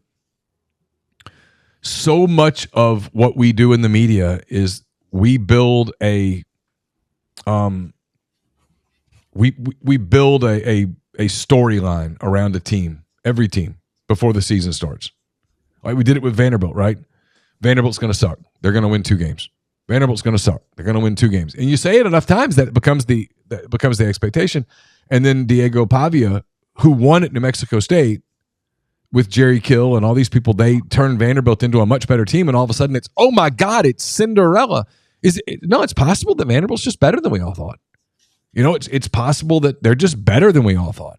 And so I think we've done that a little bit with Ole Miss. There was this huge hype machine about they brought in these guys, Princely Amamielen and Walter Nolan and Pooh Paul and Trey Amos. And for the most part, those guys have lived up to it on defense. But offensively, they didn't replace Quinshon Judkins. They're not particularly good up front. Dart's a good quarterback, but he's not a guy that people talk about as a top 10 pick or a first-round pick. He's got some flaws. And so offensively, they're not the elite team that people thought they were going to be. And so suddenly there's this almost panic around it. And I've watched them play 4 SEC games now, and I think Ole Miss is a good team, but not a great team. And people want them to be great because they started the offseason 5th or 6th or whatever it was in the country, and they did all those things, and people were talking about them, and it's Lane Kiffin and Last Dance and all the stuff that's around them. And that creates a narrative that might just turn out to not be true. So with Arkansas, the preseason narrative was, I don't even know if there was necessarily a narrative, more of like it was just let's see what happens, because we knew that they were bad last year. They brought in a lot of new faces, and Pittman said plenty preseason, like, I like this team. I think we have a good football team. He said that over and over again. And we all took that with a grain of salt. Obviously, we need to see it, and we have seen it, and they have looked good, and they beat Tennessee. And so, like with Ole Miss, was it Kiffin coming and saying that stuff? Because I would be lying if I said I was like paying attention preseason to sure. Who he was saying, like, all right, that's kind of where you got the playoff hype from. Yeah, they all did. The collective. I mean, Ole Miss put a lot of stock into the collective. They basically, it was a brilliant marketing campaign because it worked. They were able to raise a lot of NIL money to go buy players. This is not a criticism at all. But what that did, and they landed those guys, and everybody celebrated it. And Kiffin steers into the Portal King thing. He wears the shirt, and they put out the tweet with the crown and stuff. And you raise expectations. And it's a 12-team playoff, and you're telling people that you built a team to make the playoff. And Lane's been at USC when they won 30-something games in a row, and he's been at Alabama when they won, whatever it was in a row. He was there for 3 years. They won a title. And, when he's asked, how does this team compare to those teams? He's like, well, front line is pretty similar, and not the same level of depth, but might not be possible in today's college football. That was essentially the answer. Now, he always said, to Lane's credit, that just having a talented roster is not enough. It's got to come together. It's got to execute. It's got to get it done on the days that it matters the most. And so this is not a criticism of Lane, but all that ratcheted up the expectations inside that building. And, players came back when they could have left, and they came back because they wanted to finish the job. And last year that was 11-2, and they went to the Peach Bowl and beat Penn State and finished, I think, 6th or 7th, somewhere in there in the country. Please don't hold it against me if I don't know exactly right, but that area. Well, there's only one place to go from that, Mason, and then everyone picks them to make the playoff. Nobody at Ole Miss was ever like, hey, slow your roll on this playoff thing. No one said that. And so, yeah, those are the expectations. And so in a world where Ole Miss lost on Saturday in Fayetteville, the post-game press conference with Lane Kiffin's going to be kind of like a funeral. And people are going to be asking past tense questions. There's a lot of pressure on this team, man. I mean, there is a lot of pressure on this team because if they lose on Saturday, it's done. And then the question comes, okay, well, what do you do? Now you still got to play Georgia. And now you got guys that might opt out. You've got guys that have only been here for 8 months. How bought in are they? I mean, there's a lot there. Now, on the flip side, if they go to Arkansas and play really well and say they put up the same score LSU did, like 34-10, and you got some momentum, and now you got Georgia, and it's kind of like, all right, well, here's your Super Bowl. There's Goliath. Here's your slingshot. Knock him down. And it becomes a much more interesting story. But to get there, they've got to beat Arkansas. And, they didn't look like the happiest, most cohesive team in the world against Oklahoma. Yeah. it makes me think about a guy like Pooh Paul, who left Arkansas. Very surprising departure Pooh Paul was, because he felt like he was 100% Razorback. And kind of the vibe that I got was he left because he wanted to win. Yeah. And I think about a guy like Pooh Paul, and what if he comes back to Fayetteville with Ole Miss and loses to Arkansas? That would be tough. Yeah. It would be. There's no question. I mean, it would be one of those deals where, he left, and I think I've heard from people that for him, that Missouri game last year where his teammates kind of quit was final straw. And you watch him play at Ole Miss, dude plays with an absolute motor. I mean, that motor revs. If anything, it's a little hot sometimes. But, I mean, there's never any doubt that the engine has started, right? I mean, you hear it. It's one of those, like I got a neighbor, every time he starts his truck, like it almost shakes the whole neighborhood. He's that guy. So, yeah, no, I mean, I'm sure for him it would be a very bitter pill. I mean, listen, it's a roster full of guys that it would be a bitter pill. It wouldn't just be Pooh Paul. And I know why you say that with the Arkansas connection and stuff, but for Walter Nolan, for Princely Omamialen, for Jackson Dart, who came back, he could have gone anywhere. I mean, there's a lot of guys. This would be a very bitter pill to swallow. And the truth is the pill is right there on the counter. I mean, they know it. And so, the Kentucky loss, again, completely changed the trajectory of the season. It erased error. It erased that margin for error, and it's put them in a weird spot. I don't think they've ever completely recovered from it. They were shocked by it. And then they were further shocked by the LSU loss. I mean, guys got made fun of, and I understood why national media kind of picked on it. LSU media picked on it, but Jackson Dart in that postgame in Baton Rouge was sitting there, 10 minutes after that game ended and being asked, did you see this coming at all? He's like, no, I don't know how this happened. I don't know how we lost. And people made fun of the answer. I didn't. I took the answer as very literal. I don't know how we lost. And here we are weeks later. At some point, they're going to have to erase those losses. And to do it, they've got to win out. And they know it. And winning out means winning a couple of tough road games. And it means beating Georgia. And the last time Georgia played against Texas, they did not look like a particularly beatable football team. Is the Georgia game in Oxford? Yeah, it's in Oxford. And again, I finished my thought on that, which is, but who knows, man? I mean, I don't know that the transitive property from week to week has ever mattered less than it matters in today's college football. What you did last week really may have no bearing whatsoever on what you do this week. Yeah. Yeah, no, I mean, that's I talked about my LSU pick earlier and how I kind of probably shouldn't have done that, but you justified it, and it's what it is that Arkansas was coming off of knocking off a top 10 team in a bye week, and LSU was coming off of an emotional win over a tough Ole Miss team.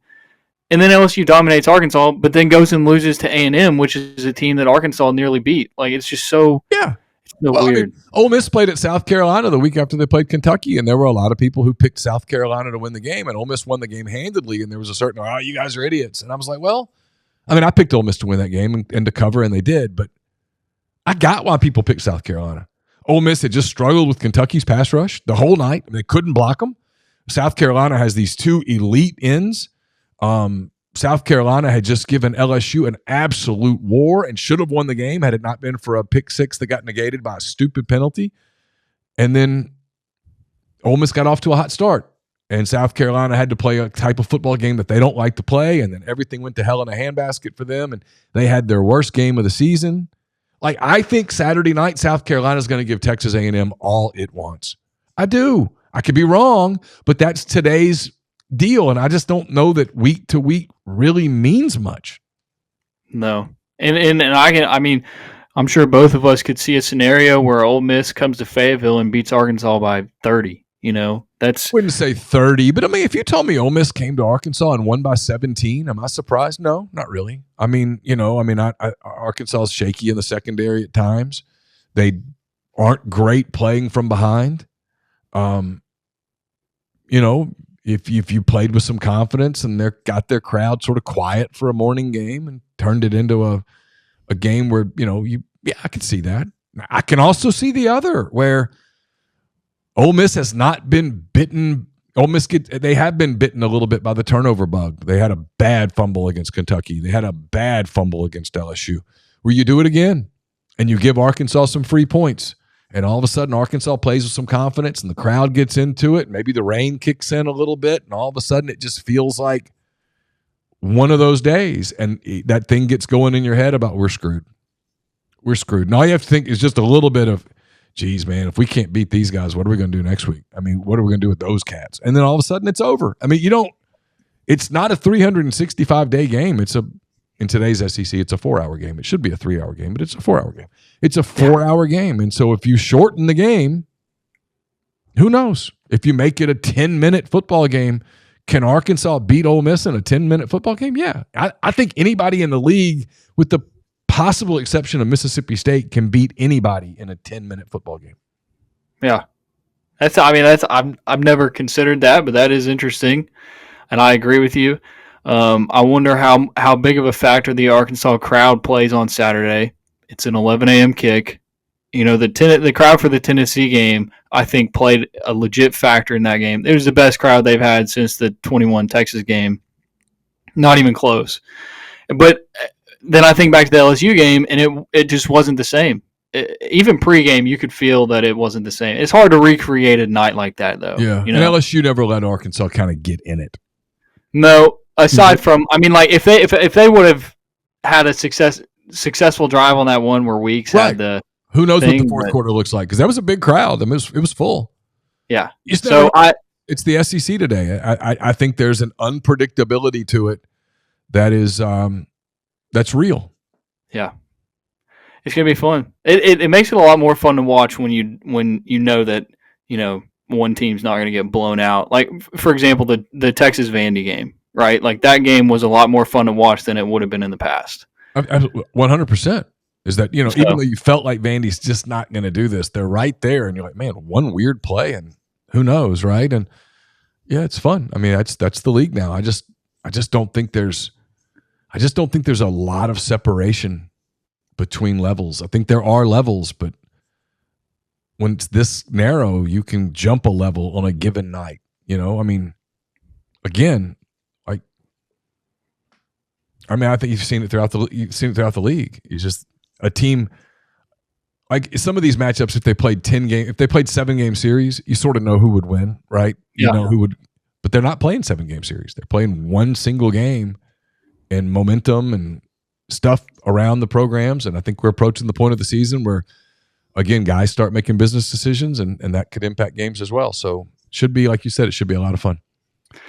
The team that we haven't mentioned that is a really wild card team is Missouri. What happened to Missouri? I mean, I know Brady Cook has been hurt, but I just think they weren't as good as they thought they'd be, and they missed the running back more than they thought they would, which makes me wonder sometimes if that's what happened to Ole Miss. If maybe they just missed Quinshon Judkins, the player, not the person. I don't know, and will you get on everybody's radar? And they went down to Texas A&M and just got whacked, and then all of a sudden your confidence gets shook, and then without Cook, they're not very good. The kid behind Cook's not a good player, and if Cook can't come back, I'm not sure Missouri wins another game. And so it's why we do this thing in the preseason, man. We do it every year. Then about this time we make fun of it, and then next year we'll do it again, where you put wins and losses on the thing. And the truth is, man, you just don't know. I mean, you don't know. You don't know what it's going to look like. You can take guesses, and I kind of do the best case, worst case thing, and I sort of like that, and I meet in the middle, and that's usually ends up sort of being right. But Missouri just underachieved. They just did in same way. I mean, if a couple of teams are going to overachieve, this year was Vanderbilt, Texas A&M. Some teams have to underachieve. It just someone's going to lose. Half the games are going to be losses. I mean, you know what I mean? I mean, it's just the math. Yeah. Well, so you said you picked them, best case scenario, worst case scenario. What was the worst case scenario for Ole Miss this year? I had their worst case at 7-5, which is in play. Yeah, it is. It's in play. You know, I don't think it's likely, but I think it's possible. I do. Yeah. You know, I said best case was 11-1, and worst case was 7-5, and the middle was 9-3, and that's probably about right. You know, Yeah. they could still get to 10-2, but to do it, you're gonna have to gonna have to beat a Georgia team, and you can't stumble anywhere else. And in a world where they lost on Saturday, you know, I think they'd be hard pressed to put many wins together after that. I mean, guys are gonna, when the season's dead, how hard do you play? How bought in are you? It's why it's just, again, man, it's such a big game for Ole Miss. It's monumental. I mean, it's huge. It's fascinating, and it's not a game that if you win, you really get to celebrate it, because you just turn around and it's Georgia. It's not like if you beat Georgia next week, there's almost this, because there's an open date after that, there would almost be this exultation, right? That you did it, you survived, you overcame the Kentucky loss. Now you just got to beat Florida and Mississippi State. This game doesn't carry that. If you beat Arkansas, no one's handing you a crown or a belt. You just next. And so I don't know. There's a lot of pressure to that, you know. And Arkansas doesn't have that pressure, and that's why the psychology of this is fascinating. Yeah, I mean, the next week, Arkansas is looking at it from the perspective of if you knock off Ole Miss, then you're going into a bye week. You get healthy, and you get a free shot at Texas. Yep, and so because you still have Louisiana Tech, and then the Missouri game is certainly more winnable than you thought it was going to be in July. And in a world where if anybody had offered Arkansas 8-4 before the season, everyone would have jumped at it, right? And so it's a completely different psychology. It's fascinating. But that's a big part of it, because these are human beings; they're not robots. Yeah, yep. Mason, it's a lot of fun. Yeah, thanks so much for the time. I really appreciate you, man. Hopefully I'll see you on Saturday at Reynolds Razorback. Yeah, no problem, Neal. Had fun. So this is a little different segment than we normally have here on these Football Thursdays on MPW Digital Extra. This is Wade and Suzanne Park Hill. They are parents of one of my daughter Caroline's really good friends, sorority sisters with Kyo, Peyton. They've been buddies here for the last, I don't know, year plus or so, and this all got on my radar at spring break, fall break. Caroline and Peyton and a group of other girls drove from Fayetteville to Grapevine, Texas, one of the Dallas suburbs, and they were staying at the Park Hill's house and getting up on Saturday morning early and flying out of DFW to New York for a little 3-day senior excursion. By the way, I never got to do this stuff when I was a college senior. No, we didn't even have a fall break. No. Much less one in New York City. Yeah. Caroline's like, yeah, we're going to go to New York. And I'm like, when? And she goes, in the fall. I'm like, why? And she goes, it's break. And I was like, oh. Yeah, that's where you go. Because we can. Yeah. So on Saturday morning, this is where the story obviously gets interesting and where I'll bring Suzanne and Wade in. On Saturday morning, of course, we're following the girls and are following Caroline on the little app, see where she got, and she lands in New York. Actually, I picked her up when she was still circling New York, and she lands in New York, and we're like, hey, great, you made it, keep us updated. And about an hour later, she sends a text that says, Peyton's mom's in jail. In Mexico. Oh, yeah. So I'll let you pick it up there with they were at your house actually on Friday night before getting on the plane on Saturday. They did not know that not only were you not there that night, Suzanne, you were incarcerated at that moment. What happened? Yes. Well, we had a trip planned with my college roommates and husbands and some friends, girls I went to college with and their husbands, to celebrate their 30th wedding anniversary.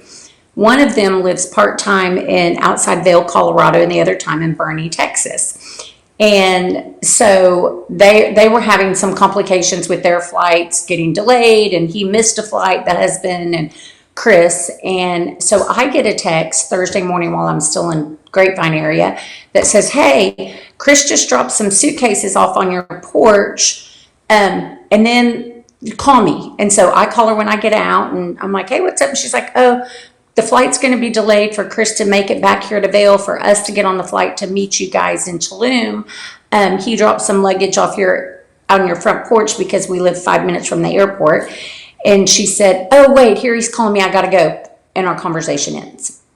So, reflecting back, if we probably would have had 3 more minutes on in the conversation, none of this would have happened. But in my mind, I think, oh, he's dropped the luggage on the porch. They want Wade and I to take it with us tomorrow when we fly out to Tulum because they don't think they'll make the connection with it all. We never talk about it again, never think twice. Peyton comes home getting ready to go to New York 24 hours before a trip. You're running crazy. The next morning, our flight's leaving. This is Friday morning. Our flight's leaving to go directly to Tulum. We grab Chris and Shay's 2 bags, load them up, take them with us, check them in, don't think twice, land in Tulum, and next thing you know, they're signaling Wade and I to come, or Wade had that bag to come over to have it checked. Again, fine. Well, and all of our luggage had come off the luggage deal, and so I grabbed all the luggage, and I thought, well, that's kind of strange. One of the luggages is still not here, so it was the last one to come up the belt, and I thought that's kind of strange. It's by itself, and I kind of noticed there was a kind of an interesting tag on it, but I didn't think anything of it. And so I think they were just waiting for me to grab that bag. They had already known there was something. It wasn't a random check. Yeah, they had already x-rayed it, or a dog or something. But so once I loaded that, they saw who that bag belonged to. They had us go over to the luggage check where we had to open the luggage. Mm-hmm. So we, again, not thinking twice about it, open the luggage. And as we open it, we see 18 bullets, plain as day, sitting there. Large bullets. And we're hunting bullets. Big hunting bullets. Chris is a big elk hunter. And so they were big elk. And we're like, what in the world? And we love our friend Chris dearly, but he's always got a lot going on. And so and next to that was $5,000 in Ugandan cash. Big, and $5,000 US in Ugandan cash is a big fat wad of bills. So that's laying next to it, these bullets. And I'm telling you, at that moment, the federales clear anybody else who's getting their luggage checked out of the way. Only Wade and I stay there. Anybody else is free to walk away with their luggage at that point. The whole army surrounded us. And 25 federales are coming in from everywhere. Yeah. And they all begin to take pictures of the bullets, take pictures of, and my name is on the suitcase. So now it becomes me. And they let Wade stay with me gratefully through that. But they're taking pictures of me with the bullets, me with the luggage, me with the, everything. And you're like, oh my gosh, what is going on? But even at that point, we're still like, okay, we'll explain this, we'll get through this. It's very difficult, though, because of the language. So we were having to use the phone. Google Translator to state our case that this was an accident. Take the bullets, throw them away, and let us go on with our vacation. But that wasn't going to happen. So I have to ask, in the back of your mind, because the first thing that hit me when Caroline texted was, oh, I've heard these horror stories. Like, for me, it did not. For me, it did not. And even that entire, so we're in the Tulum airport, which is pretty small. And we end up, probably it takes about an hour and a half by the time they then take me in a room. And I will say, these federales, for all the things we hear in the U.S. and all the stuff, were so respectful, so kind.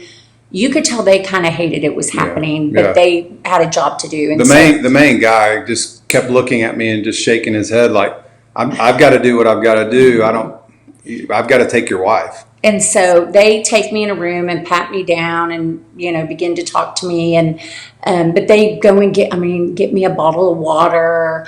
Then you have your phone. They let me have my phone. Then they take me into another room. And still, while all this is going on, to answer your question, in my mind, I'm thinking, we'll explain this. I knew at that point in time, they then said, we're going to have to take you to Cancun. And I was kind of like, well, the whole reason we flew into Tulum is so we didn't have to go to Cancun. But I'm like, they're like, we're going to have to take you to the federal building in Cancun. And even in that whole process, I kept thinking, it's going to be okay. Tonight, we'll get this figured out. This is just I'm going to miss the fun tonight, but this will be okay. So after about an hour and a half, they tell Wade he has to leave, that they're going to take me to Cancun, and that they had called in the head. You could tell he was the head of them all. He had a different uniform, and he was probably our age, mid-50s. Most of them were pretty young. And they begin to escort me out of the airport. And at that point, I did think there's 15 federales surrounding me, and I'm getting into a little pickup truck like you see when you're in Mexico with the two drivers. It's me in the middle of the back seat, the head federale on my right side. I'm not cuffed at all them. A female federale on my left side, and then one in the back of the car, the bed of the pickup with a big gun. And you're kind of like, oh, okay. This is serious. Huh. And so at that point, though, the head guy, he did let me have my phone. I hadn't been able to have it when I was in the waiting area in the airport, but he let me have it in the car. And which was such a blessing, because I immediately began to text my prayer group back at home, hey, start praying. I'm sure this is not a big deal, but just be praying. I'm in with the federales heading to the Cancun Federal Penitentiary right now. And I'm texting, and Wade, in the meantime, you can kind of say what you were doing. Yeah, so I got in with the rest of the crew that we were with, all of our friends, and we went to the house that we were staying in on the beach.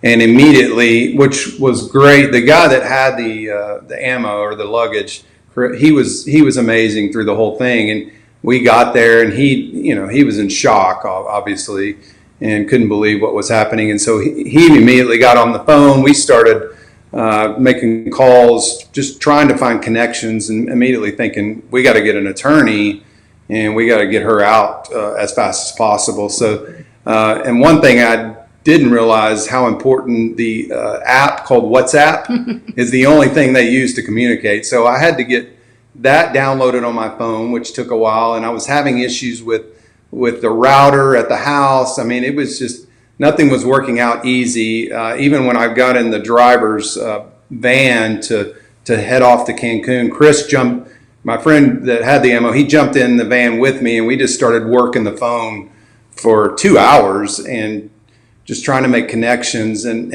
at one point, I got a text from Suzanne and they said you can come to Cancun and at least meet her and figure out what the game plan was, meet the prosecutor and figure out what the game plan was. So I'd interviewed at that point 3 attorneys already in that short period of time that were all highly recommended. And at one point, about halfway through the drive, it's a 2-hour drive, on my phone, I got a picture of Suzanne's passport, I got a picture of the bullets, and I got a pin drop of her location from an attorney in Washington, D.C. saying, we know where your wife is, we have an attorney for her, he is already there waiting for her, don't talk to anybody else, this is the guy that you're going to use. And so immediately that was a done deal. That's the guy I was going with. And again, it was real, right? To get that. It was really strange that fast they could find the location of my wife and knew what was going on just based on some of our people in our network in the Dallas-Fort Worth area. Well, and again, it was such a God thing. My sister has homeschooled with the mayor from our city, who happened to be going to an event with the congresswoman from our city, from our area, who then called Ted Cruz, who then called, it was just like, it happened so fast. We didn't have these connections, but God just opened these doors, which was amazing. And then, Wade had, I know you've said you had this one attorney who was like, okay, it's going to cost you $50,000 and it's, going to be this versus, using this other guy they're recommending. You're like, what do you do? How do you know? Whatever. And So Wade, in this moment, I'm curious, because I always would like to think that if this happened to me, I'd be able to stay calm. I'd be able to be like game mode. But then when it's happening in real life and that's your wife and you're in a forest, what was your mentality? I think, I was the anxiety and the blood pressure and the pulse pressure, everything's flying. And it was a blessing to have Chris with me because we could talk through things. And ultimately, at one point, he just said, look, you're going to have to make a decision on who do you want to go with. And so that's when I went with Michael. He was amazing. But I think at that point, when it's your wife and it's somebody that you love so much, then all you're thinking about is, how can I get her out of this situation as fast as possible? And as men, that's our whole true calling, is like, we are the protector. And so I had one thing in mind, and that was, I got to get her out of there as fast as possible, not knowing all the, the process that we had to go through, which Suzanne can tell you about. So it was pretty wild. It was very chaotic, but it was kind of controlled chaos, I guess I would say. And for me, I'm driving in this car, in this tight little pickup between these two federales, and the older gentleman next to me, who was the head, he put Google Translator on his phone, and truly the entire time he would say, "You're going to be safe. You're going to be okay. Where you're going is better than the other place. You're going to be safe here." But then he would say, "Has your husband called an attorney? Is your husband meeting you? You have 10 more minutes till your phone. You can't use your phone." And I was like, oh, okay. But, he just was truly, I mean, so many little things that God was so sweet. And one of them was, my one friend had a little bag of protein bars and beef jerky, and just for the plane. And when they were taking me away, she gave those to Wade to give to me. And I even offered one to the federales in the car. And he said, "No, you better keep those. You might want those." And I kind of thought, oh, that's not good. Because in my mind, I'm still thinking, we'll get there. Chris and Wade will have this worked out. I'll be out of here tonight.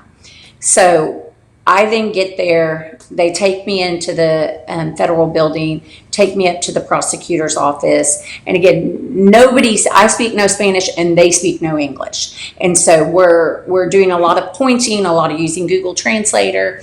But they're really just having me kind of fill out forms, and they're typing up information. The different federales are all giving their side of the story, I guess. And, not sure what you're signing. I'm not sure. Yeah, that I would kind of ask, what is this? What is this?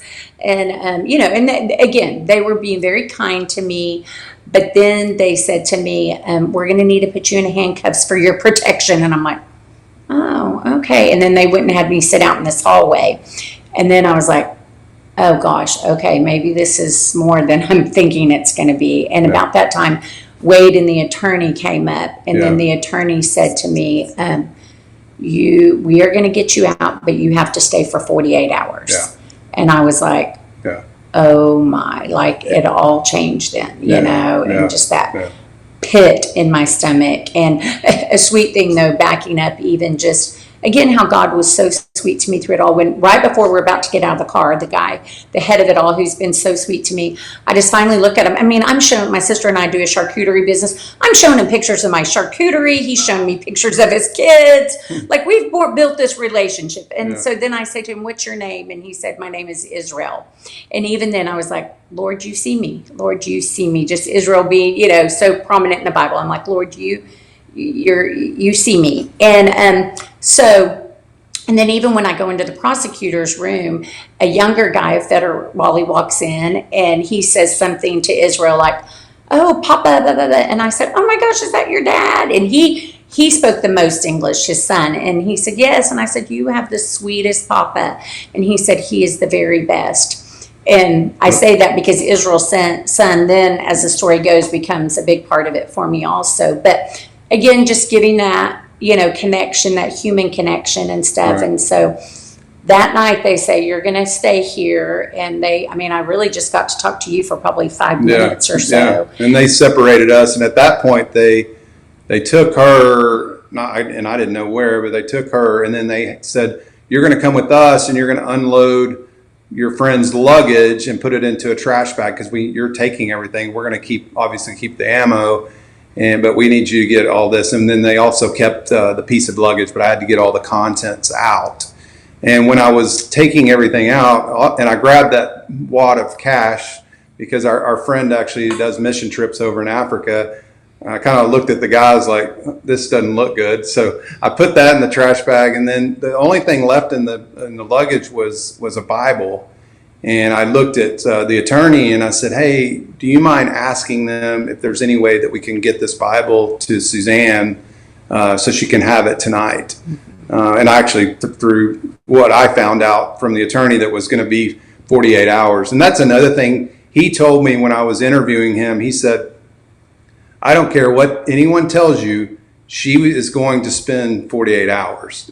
We're going to get through this, and we have to go through the process. But if they tell you that she's going to get out tonight or tomorrow, they're lying to you. You just need to listen to me and do everything I tell you. And so he was pretty amazing. So we were able to get that Bible to her, which she'll tell you was a lifesaver. And so they take me, and I have to meet with the doctor first, and they're like, your blood pressure's really high, but they were also so sweet. Like, they never had me go anywhere where the female federale didn't go with me. I did ask her, and her name was not Anahai. And I said, how old are you? And she was the one who had sat next to me. She was 21. I'm like, oh my gosh, you're this little baby. Patentage, yes. But they allowed her to always stay with me. I think they were trying very, very much to not let me be afraid. As afraid, it's easy to say not be afraid. You're still afraid. You're in handcuffs and you're being led through this building that you're like, where in the world?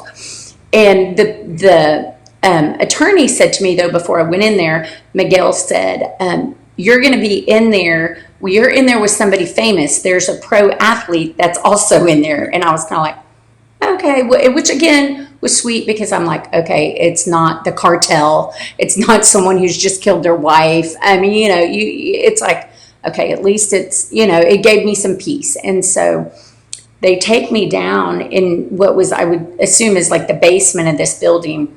It is. And it's got the big metal door, and you're going behind it. And the doctor even said to me, you need to calm down. You're going to be okay. And I'm like, he goes, the guards are usually very nice. And I'm like, he goes, the one tonight is very nice. And I'm like, okay. And so they take me in this cell, and in behind that door, and in behind that door is 4 cells. And so I'm in the very first one. And then there's an empty one, and then there's the athlete, and then there's another empty one. So and they basically hand me a roll of toilet paper, take my handcuffs off, put me in the cell, and I'm like, so I'm going to go to the bathroom in here, and they're like, okay. And So there's about go ahead. There's another person in this case, and I could hear his feet at he had boots on, so I could hear him stand up when I came in. And probably for that first hour and a half while I was in there, people would come in, and I told Wade it was funny. They did not speak. Nobody would speak English, but like the lady came in and she would say, I'm the expert in picture taking. And then she would take me to take my mugshot. I'm the expert in fingerprinting. And they would take me, but they would keep me in that room that we were in. They would take me out of my cell, but take me to the back of that room. And when we did that, we would pass the other cell where the athlete was. And so when I walked past him, he stood up, and we kind of shook hands through the cell doors or through the bars. And just said, looks like we're going to get to be friends this next 48 hours. And then he spoke Spanish and English. So he would help me translate, like when they were trying to tell me to take my mug shots and turn certain ways and do certain things and hold paper certain ways, he would translate for me what was happening. So that was kind of he and I's first interactions. But when you were in the cells, you could hear each other, but you couldn't see one another. Right. So we were lined up like 4 cells in a row, and the whole front of all 4 cells was bars. So it's like you weren't enclosed. You were enclosed behind bars, but they were open, but you could hear each other, but not see each other. And so I finally do get back in my cell, and it was so sweet. The guard brought me in the Bible that Chris had in the suitcase, and brought me some tacos, which I was like, I cannot eat. Now it's probably, I'm guessing, 10:30, 11 o'clock at night. And even the guard came back in, and I gave him back the tacos. And I'm like, you eat these. Why don't you have these? And he took them happily. And then probably 10 minutes later, he came back in with like a strawberry Mexican Nutri-Grain bar, and like signaled for me, like, you need to eat something. And so they really were trying to be kind. And so then finally everybody's done, and I lay down or sit down on this little mattress it's like a pad, I guess, on the bunk. And and then I had to go to the bathroom. And so then of course, I know my cellmate is hearing me go to the bathroom. And so I'm like, well, looks like we're going to be friends we're really going to get to know each other. And he kind of laughed. And so then we kind of talked, and I said, oh, so you play sports. They had told me he had played up in New York. So I said, oh, you play in New York. And he said, well, actually, I played in Dallas-Fort Worth for 8 years. And I'm like, oh my gosh. And Wade is a chiropractor and had done work with several teams in our area. And I said, my husband's been a chiropractor there. And he said, in South Lake, I've been to his office. Yeah. And it was just like another thing that God was just like, Comfort. You're okay. It's going to be okay. I see you. And you were probably a tremendous comfort to him too. Because he said that to me. He had been in there about 4 or 5 hours before I got there. And he said that was the worst time ever. And he said I'm sorry you're here, but I was so happy to hear you. Because they knew who he was, obviously. They knew who he was. They knew who he was. And he had just a misdemeanor. His was not. He had a clip with 0 bullets. Mm-hmm. Just a clip. And that for all your listeners that travel to Mexico, do not even have an empty don't clip. even have an empty clip. And that night, though, I had the Bible and I opened it up and I was going to start reading Psalms. And on the back page, there's Job. And the verse just jumped out to me, Job 42:2. My God can do all things. No one can thwart his plans.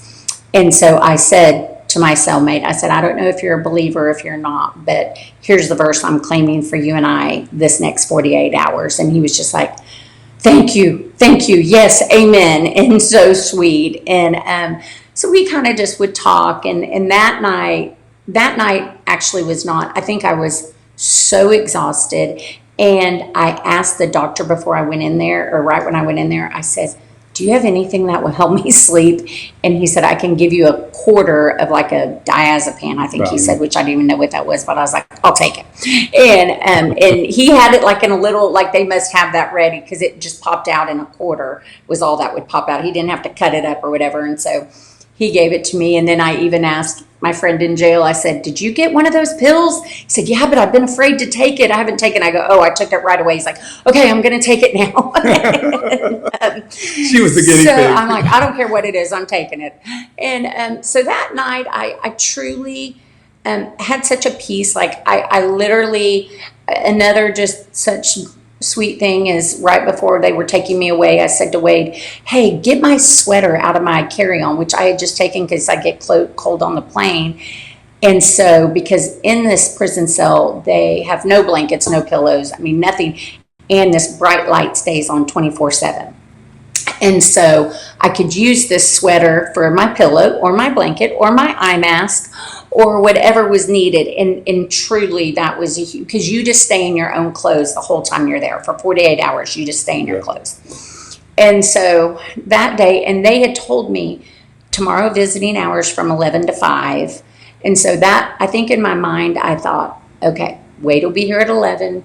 In my mind, I pictured they were going to let him come in my cell and we were just going to spend the day not looking at the ocean, looking at the white concrete painted wall and the dirt on the floor. 6 hours together in jail. But we would just spend the day and it would be okay. And Miguel, our attorney, had said, hopefully we can get you out late Saturday night. So this is what I was kind of hoping for.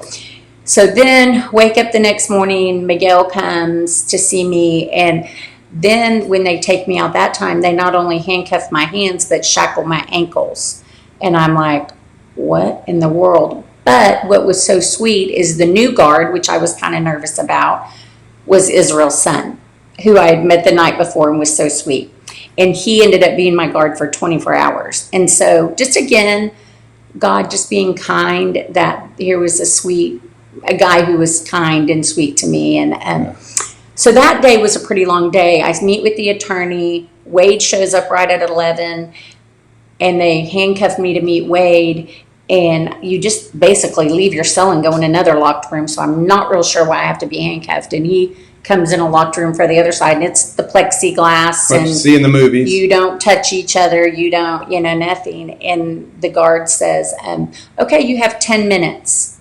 And I'm like, oh, so you thought you were going to have 6 hours. I thought I had all 5 hours, 6 hours. It was 11 and 5, not 11 through 5. Oh, wow. And so we had, 10 minutes, Yeah. and it was At that point. Lots of tears. that day, that moment, and then that's when we decided we better tell the kids. Like, that's kind of the only thing we talked about right then was we better tell the kids and we better tell my parents, And because this isn't going to be over today. And I think that was really when I got the most emotional too, and you just thinking about, kind of makes me emotional now, just thinking about having to say, how do I say this to the kids, or, and let them know. That was hard. And to tell her that I was going to tell the kids. But one really nice thing about Israel's son, though, when I showed up to sign in, because I had to sign in to see Suzanne, he said, first he said, "You must be a big hunter." And I was like, "No, you got the wrong guy. But that's my friend." And he said, "But you need to calm down. You have the best attorney.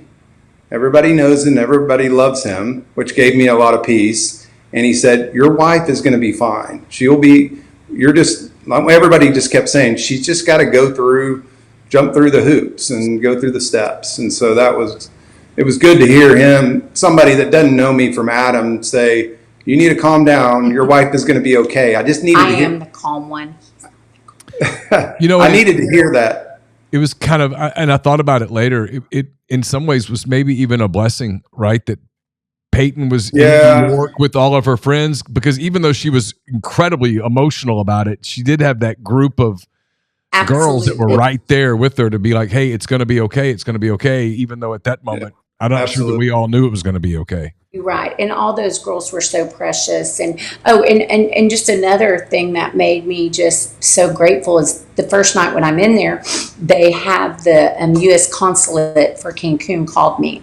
And so somebody brought their cell phone into me in the cell, and I'm talking to her on the phone, and she says to me, "You are so fortunate." She said 6 months ago, the law changed. 6 months ago, no questions asked, a mandatory 6 weeks, 8 weeks, 2 months. 2 months. Mandatory 8 weeks in prison. 6 months ago. Just changed. So if we would have went last year, she would still be there. And so, I mean, that was just like, oh my goodness. Okay, this is serious. And she said to me, and the attorney said to me too, "This is a felony. This is what you were carrying is a felony here." And you're like, oh, okay. And so that Saturday was a long day. I mean, it's just a very long day because you're just sitting in an empty cell. And I truly would read the Bible. Oh, and that morning, it was also sweet. I had brought my Bible on vacation, which I don't necessarily always do. Like if I'm doing a Bible study I'm in or something, I'll just look it up on my phone or whatever. But I'd taken my Bible with. And so that morning, Wade brought me my Bible. And then I asked my cellmate, they asked if I wanted to get rid of Chris's Bible. And I said, no. And I said to my cellmate, do you want this Bible? And he's like, yes. And so it was sweet. He got that Bible. And the few times I did get out of the cell to meet Wade or the attorney, that's the only time I would see my other friend in there. And he would just be laying there holding that Bible so tight. And later that day, he said to me, "I don't really read English that well." He said, "But I'm just holding on." And I said, "Just look at the pictures. There's going to be some pictures in there." Look at the pictures. Better than the wall. And so it was just, again, a sweet, just, connection. And but that day, and then finally, I still was very hopeful I was going to get out that day. And I mean, again, they were so nice, but you're still in a cell. There was ants, a lot of ants in my cell. So, like, you just have ants crawling around, and you can't even flush the toilet. You have no running water. You don't get to wash your hands. Nothing. I mean, they decide when your toilet's flushed. They decide when you can refill a water bottle that they scoot over a big jug. I mean, it's not, they were not kind, but it's not like you're in luxury. And you're not at the Hilton, right? You're not at the Hilton. No. And but they were not going to let Wade come back again that day. And the guard, when he was making Wade leave after 10 minutes that morning, I said, "Can he please come back one more time?" And they said, "Okay, come right at 5." And so he came back at 5, and they let us have 5 minutes together then. Yeah, and that went by fast. That went by real fast. But we were still made be hoping I was going to get out that night. There was still a little bit of hope late that night. And the attorney said, to be honest, nobody wants to work on Sunday. So we'd like to get it done tonight if possible. But basically, Mexico's whole thing with that 48 hours is that's what they're allowed to do all the research, digging Due on diligence, me. yeah. That's when they're looking up anything and everything on me. Look at her record of bringing arms into countries. And so that night, You didn't have much of a record, Suzanne. I didn't have much of a record, no record to show. And the way you eat there is your attorney brings you food. That's how you get a meal there. And so he that night had brought in a Subway or whatever, and he just had a little note taped to it that said, "You will not get out. You're going to stay in tonight, but you will have your hearing tomorrow after." Your cellmate, he'll go first, and then you'll have your hearing. And so I was like, okay, I just have to make it through one more night. But that night was really hard because you've done nothing but sit for 16 hours in a cell and done nothing. So and I've slept on and off throughout the day. I mean, you just have nothing to do. At one point, I did say to my cellmate, "You want to have a wall sit contest?" And he was like, "I was thinking about doing some pull-ups." And, and just, again, you're hearing each other all throughout the day. Anything you're doing, you're hearing each other. And so you're just like, this is weird, very weird. But And the attorney had set me up in a hotel close to the prison. So I could, at least I was close enough. And yeah, he was fantastic. Mm-hmm. So the next morning they come and get the athlete out, and they take him for his hearing. And again, the bizarre thing when you're in there, you have no idea of time. In fact, he and I would say, anytime anybody would come in, we'd go, "What time is it? What time is it? What time is it?" You're just wanting the hours to tick by, and so you never knew what time it is, which is such a weird sense also. And no windows, no anything in that light on all the time, so you truly have no sense of what time it is. So I'm guessing they came and got him probably about 9:30 or 10. So I was like, okay, yay, this is moving on. So he does his, they come and get me about an hour later, again, handcuff you, take you through this building, take me into another, and they said it's just going to be on Zoom here in this building. So I'm like, okay, great. So we go in there, there's 5 or 6 federales. It's kind of funny, they've all taken off their shirts to let the athletes sign the inside of them. and he's finished his case, and he and I are hugging it up, and we're just so happy, and we're like, we did it. And then he leaves, and I sit down, and the attorney says to me, "Now, your case is different than his because his was a misdemeanor and yours is a felony. So you're not going to be going home right now."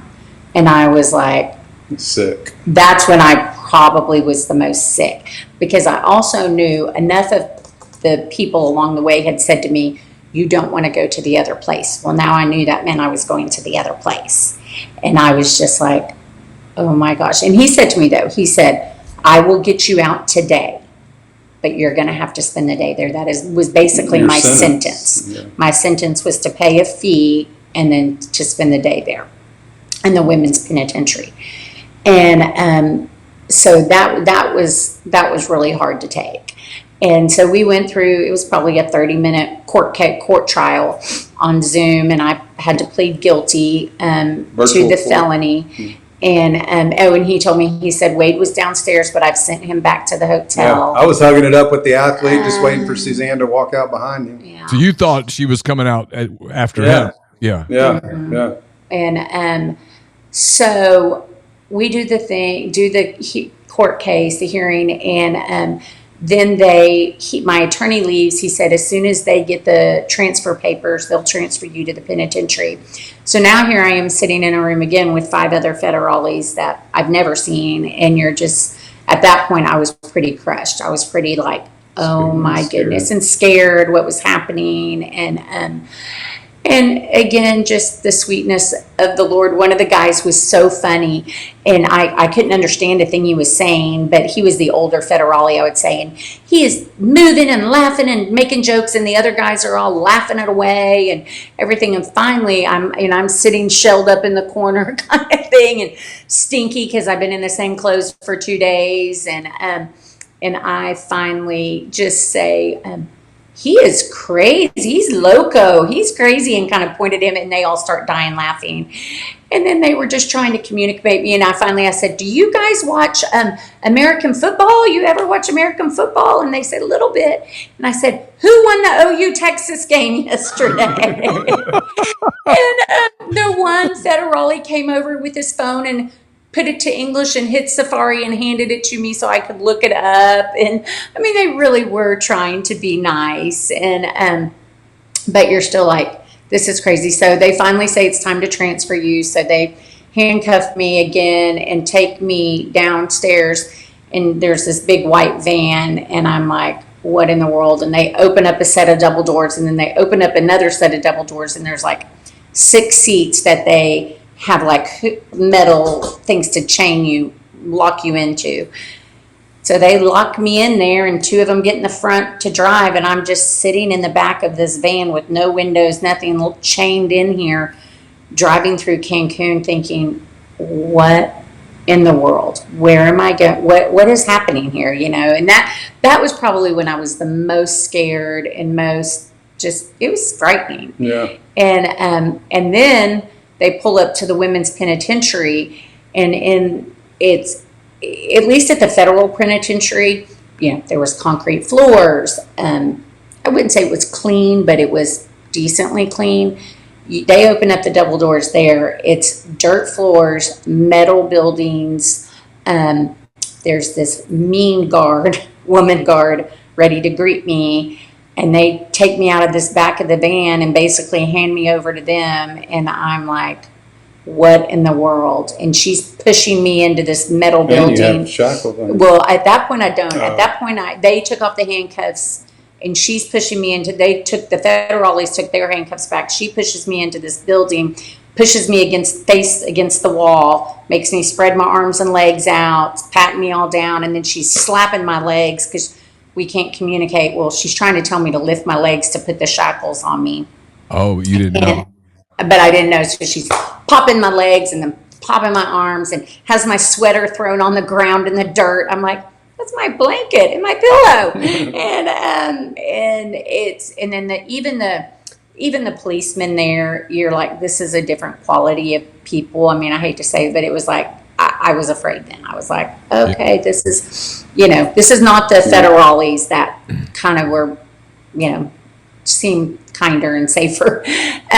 But she takes me, and then she just starts pushing me, like she's pushing me on my back really hard, pushing me all through these metal buildings with dirt floors. And those shackles on my ankles are just cutting me as I'm moving, and she's wanting me to go faster. And I've got my sandals on still that I traveled in, and on Friday. And so then she basically, and then we get into this room, and I kind of wish I could remember my first thoughts of it. I think I was so stunned, but you go into this courtyard and there's people everywhere. And I'm like, what is going on? And Mexican music's going, and tables are set out, and everybody's eating. And I'm like, well, but then they just put me in this, she pushes me in this really dark, dirty cell. And there's 3 other ladies in there.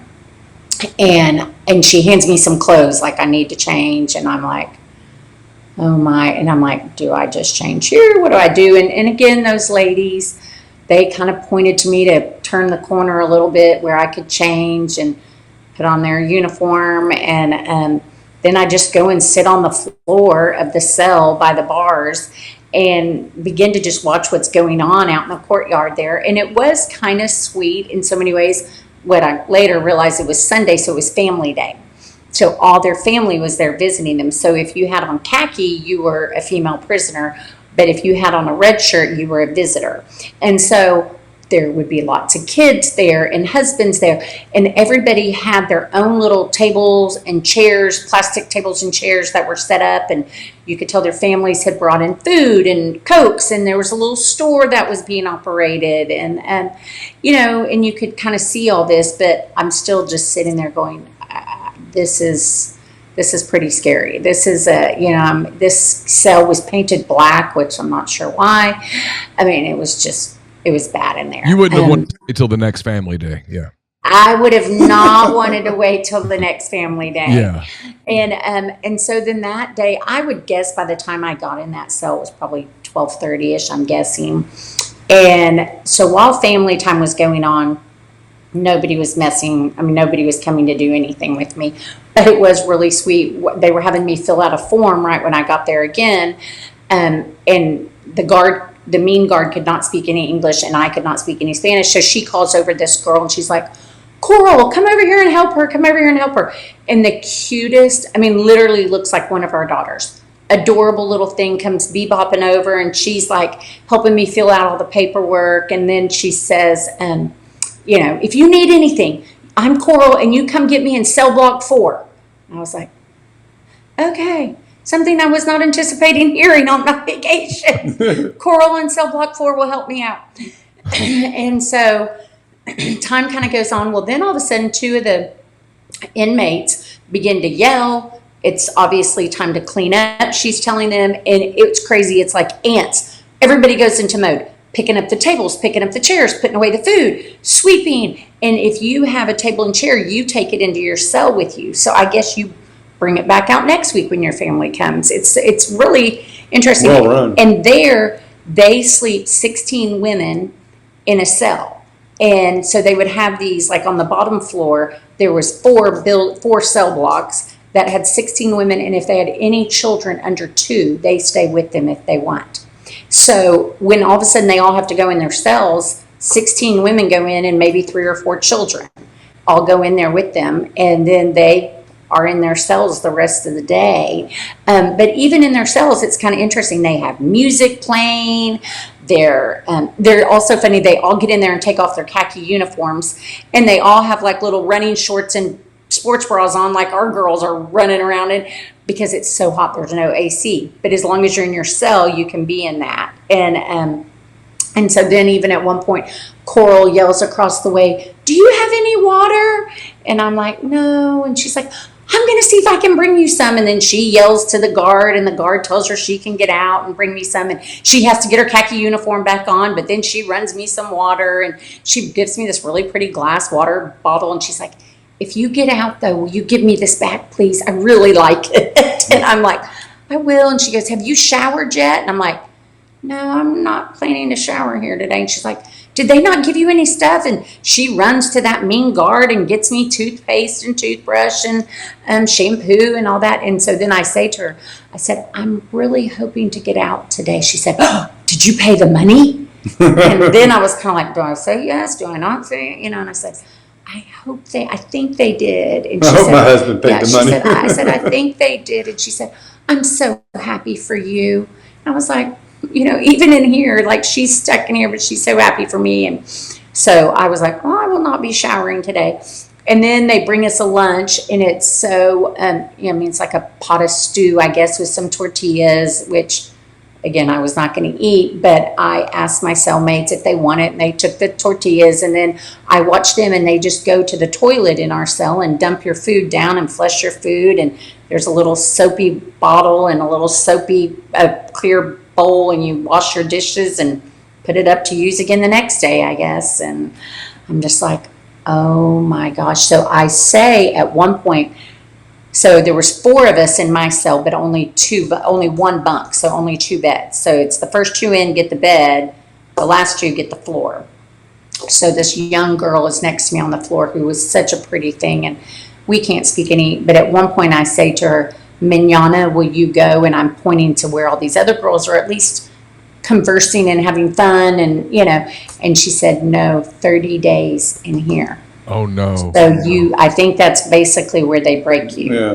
They put you in this dark, dirty, and she's laying on the floor. She has no pillow, no blanket, laying on this, she was concrete in there, but she just lays on that ground. And I'm like, oh my gosh, to think that I could have been in there for 30 days before I would have been even allowed to go out in there. And so then finally somebody comes and gets me. The mean guard comes, gets me again, shackles me all up, takes me to see a lady who hands me a piece of paper. And on that piece of paper, it basically, she has it all translated in English for me. And it basically says like they've the court has accepted your money, whatever, you will have a probation officer. And the very last sentence says, you will be free today.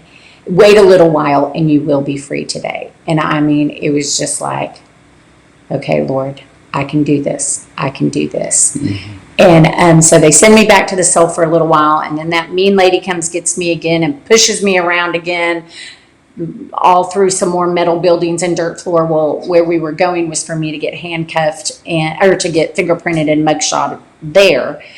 And while we're in there, this gentleman doing that spoke the most English. And I'm just kind of saying to him, I said, you know, I'm not happy to be here, but I have to say it's so sweet how these ladies are so nice. And I can tell they have a lot of responsibilities and they help each other. And he begins to point to the mean guard. And he says, it's all because of her is what he's telling me. And she leads it that way. And then he must have said something to her about I was going home that day. And she kind of does her foot in a kick motion, like, you're getting kicked out today. And I looked at her and I was like, I hope so, you know, I hope so. And then she starts pointing at God and doing this back to me. And from then on, she was so sweet to me. Like, I think once she knew I was getting to go home and she didn't have to intimidate me and scare me and get me in line, she could be kind to me. Because then when she walked me back to my, and so I asked her name and she said Monica. And then when she walked me back to my cell, it was just a nice, encouraging pat, not a shoving me from behind. And so I just, as I sat on the floor in there, I just said, Lord, please let me get out before dark. Just please let me be out of here before dark. And so sure enough, literally the sun is going down and Monica comes by the cell and says my name again. And the other cellmates were like, get up, it's you. And so I get up and she comes, and that time she doesn't handcuff me. And so I was like, okay, I'm going home. I'm really out. And then she takes me and I have to meet with about 4 other people who have me sign more things and whatever. And it was funny. I was telling Wade, that's the only time I was standing in this kind of office area, for lack of a better word. And Monica had to go help somebody. And so I'm standing there by myself. And one of the policemen says, I need your money. You need to pay me the money. And I'm like, I don't have any money. And that's the only time somebody tried to get money out of me that wasn't supposed to get money out of me. The one moment she thought about running. Too. I was like, I will run. At this point in time, I will run. And so then it was crazy. They took me through 3 or 4 more stops and checked on my paperwork. And each time you're like, please, Lord, just please, Lord. And the attorney said to me, if I'm not on the steps when you get out, do not leave the front steps. I will be there shortly, but you do not want to move from those steps. Well, sure enough, Monica walks me out. And Monica and I end up having the biggest embrace and hug each other. And she's patting my heart and she's pointing to God and she's patting me again. And Monica and I are now best of buddies. But there's nobody to meet me. And I look around and I thought, I may go back into prison. I cannot stay out. It was so scary out there. And all of a sudden these lights about 100 feet away flash bright on me. And I'm like, I guess that's my sign to go. And if it's not, I don't care who it is, I'm going. And I run about 100 feet and I open up the car door and there's my attorney and I can see my Bible sitting on the floor of his car. And I'm like, okay, Miguel, I'm jumping. And he's so funny. He speeds out like he peels out and speeds off like he's just kidnapped me from the prison. And I don't know if he's that scared or why, but I'm like, oh my gosh. And so then he brings me to Wade, and my friends that were waiting at the villa had driven in from Tulum to Cancun to made signs and greet me back and whatever. So and I had a small breakdown. Good. All right, last couple minutes here. I've kept you longer than I think we agreed to stay, but it's a fascinating story. Has this changed your life? Changed the way you look at things? Well, you know, it's funny. At very first, and even now, I'm like, while I was in prison, you know, and again, reading God's word all the time, but also saying, I can do hard things. I can do hard things. I am built to do hard things. And even when I got out, I don't know, I was somewhere, I can't even think where, in a little situation where I might have been a little intimidated by a car next to me in a scary part of Dallas that I was parking the car. And I thought, I'm not afraid of that. That's nothing. He doesn't know I was in the Mexican prison last week. Like, I am so not. I'm an ex-con now. Yeah. Like, you got nothing on me, buddy. But what I really, we've done quite a bit of talking with some friends is, okay, what do I do with that now? What do we do with that now? What is our call to do with that? And I had a sweet friend yesterday say to me, you don't have to know right away. Like, you don't have to, you need to be okay and kind of decompress from this. But I do look and I go, I have a lot of opportunities and have so many things in this resources and stuff. And the one person that keeps just staying in my mind, which is funny, is that mean guard Monica. And I just think now I know Monica, she's the light in that prison, and she pours into all these, like, how can I pour into Monica? How can I help Monica? How can I help those ladies in there? And that may not be it right now, but that's what I really feel like the Lord is saying. And I feel like with our attorney, we could kind of figure out, do they need khaki sweatshirts for the winter? Do they need, what Bibles. Bibles for sure? I mean, what's towels? I mean, that was one thing. Like, the 2 towels that were in my cell were so holy and dirty and gross. And I'm like, things as simple as that these women in that prison, they rely on their family or people to bring them stuff. They don't give them anything. And so that's kind of on my heart now. Also to double check with your friends when they drop the luggage off. For sure. So his intention was for that luggage to stay in Dallas, never to go to Mexico. Had you just had a little more time on the phone. If we would have had, or if I would have texted and said, just confirming you want me to bring these 2 bags, anything. And, it just didn't happen. And the reason he had him is he's such a great guy. He takes pastors on retreats in the mountains up by Vail on these big hunting trips. So he had 2 pastors coming, and then he was leaving from that to go to Uganda to dig wells. So everything was with good intentions. And he happened to go to high school in Dallas, because normally I was like, in my mind, I thought, well, they're not coming back to Dallas. They live in Colorado, or if they fly into San Antonio. But his 40th high school reunion was the weekend we returned in Dallas. So he was coming back to Dallas, which is when he thought he'd be getting the luggage to take back to Vail. Because you could travel with it within the United States. You just all can't makes perfect sense now, yeah. Mm-hmm. And it was, Peyton even said the girls, they were talking, they're like, how are your friends like we were all talking like that could really ruin some friendships.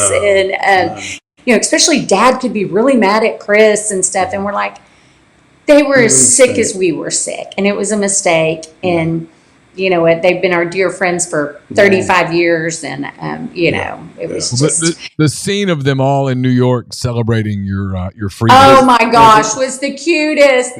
When their waiter bought them all, what's your mother's favorite drink? Espresso martini. And they all had espresso martini shots on him. Yeah, that was so cool. That was really cool. Very last thing, the athlete. Have you guys? Are y'all friends to this day now? Or you know what? It's kind of funny because when we were in there, he was like, "You are meeting my family. We are going to be lifelong friends." And I've reached out to him twice and have not heard a word. Oh, and part of me is like, we have just shared this tremendous. I've listened to you do a lot of private things. And so I don't know. He was going on out of the country to play his winter ball and stuff. And so I don't know. He could be there. Everybody, when you're in this situation, he may get back and want to have nothing to do. He may want to remove this so far from him, and that's why I don't want to say his name now at all, because he may be like, and so I don't know his thoughts. And I hope in time that we can connect and, just sharing that, because we did have a very bad time, but also a lot of sweet times that I can't imagine being in there without him. And I know he expressed that same to me. And even when I didn't get out on Sunday, you and his uncle went and had lunch and beers and hung out and, so formed a relationship. So we'll see where that goes. Well, God knows. I thank you both so much for the time. It's a fast and there's probably a lot of lessons for a lot of people to take from it. The first, of course, is be careful what you carry into Mexico. But yes. There's more to it than that too. That was clearly God being there.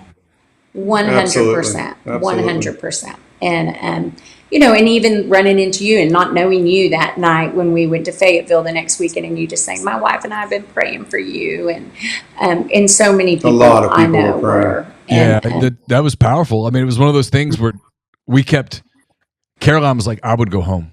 I would just go home," and I was like, "Well, there's nothing she can do at home." So all you can do is just. I was happy she was with her friends. Yeah, it was good just to be there for your friend, and then we started getting updates, and it sounded like it was going in a positive direction. Yeah, and I was just hung on it. I was like, when is?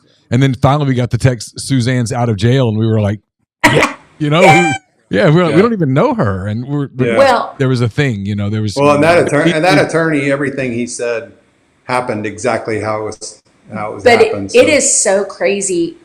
Being after this now, how many stories we've heard of people. I mean, one of our very good friends, their friend ended up, he had a gun accidentally. A hunter brought a gun, spent 6 months and $150,000.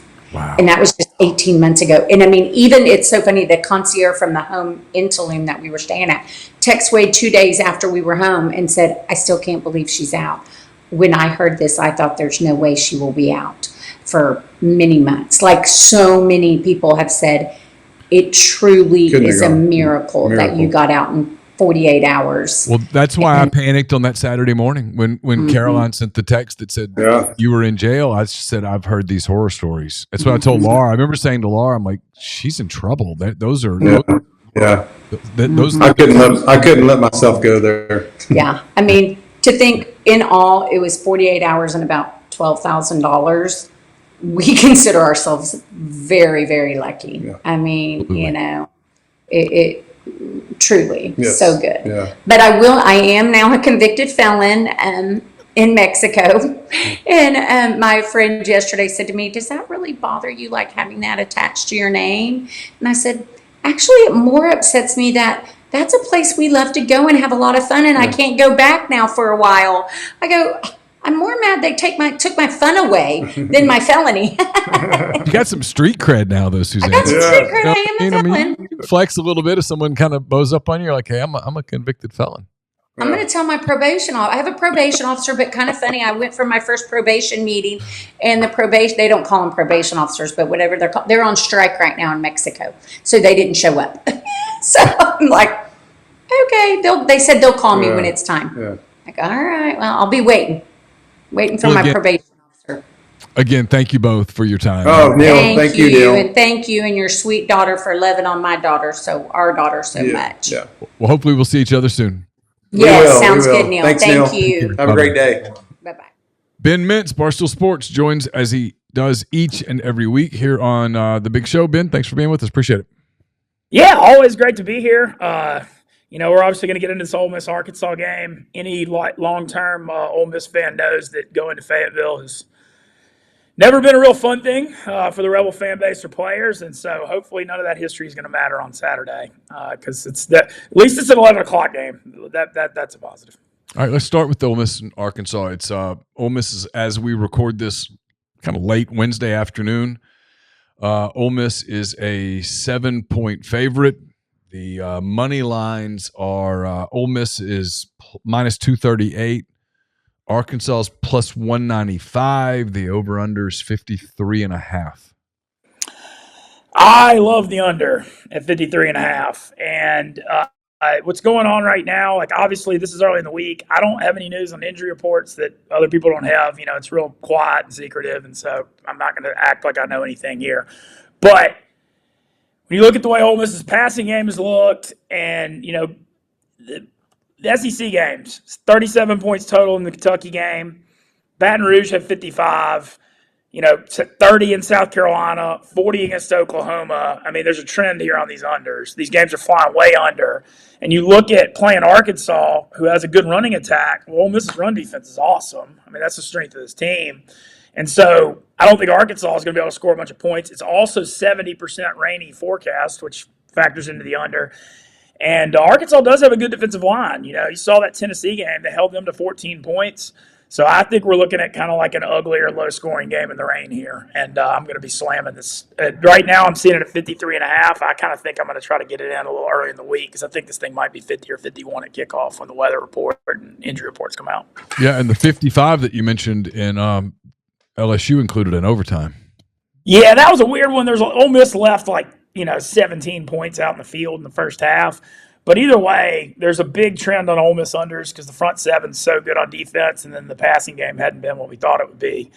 So, I don't see why not to take under. This feels like a game when on the Ole Miss side of it, you just got to grind this thing out, man. Who cares what the score is? I don't care about anything. Just get out of there with a W. I don't care if it's 23-20 or 7-5.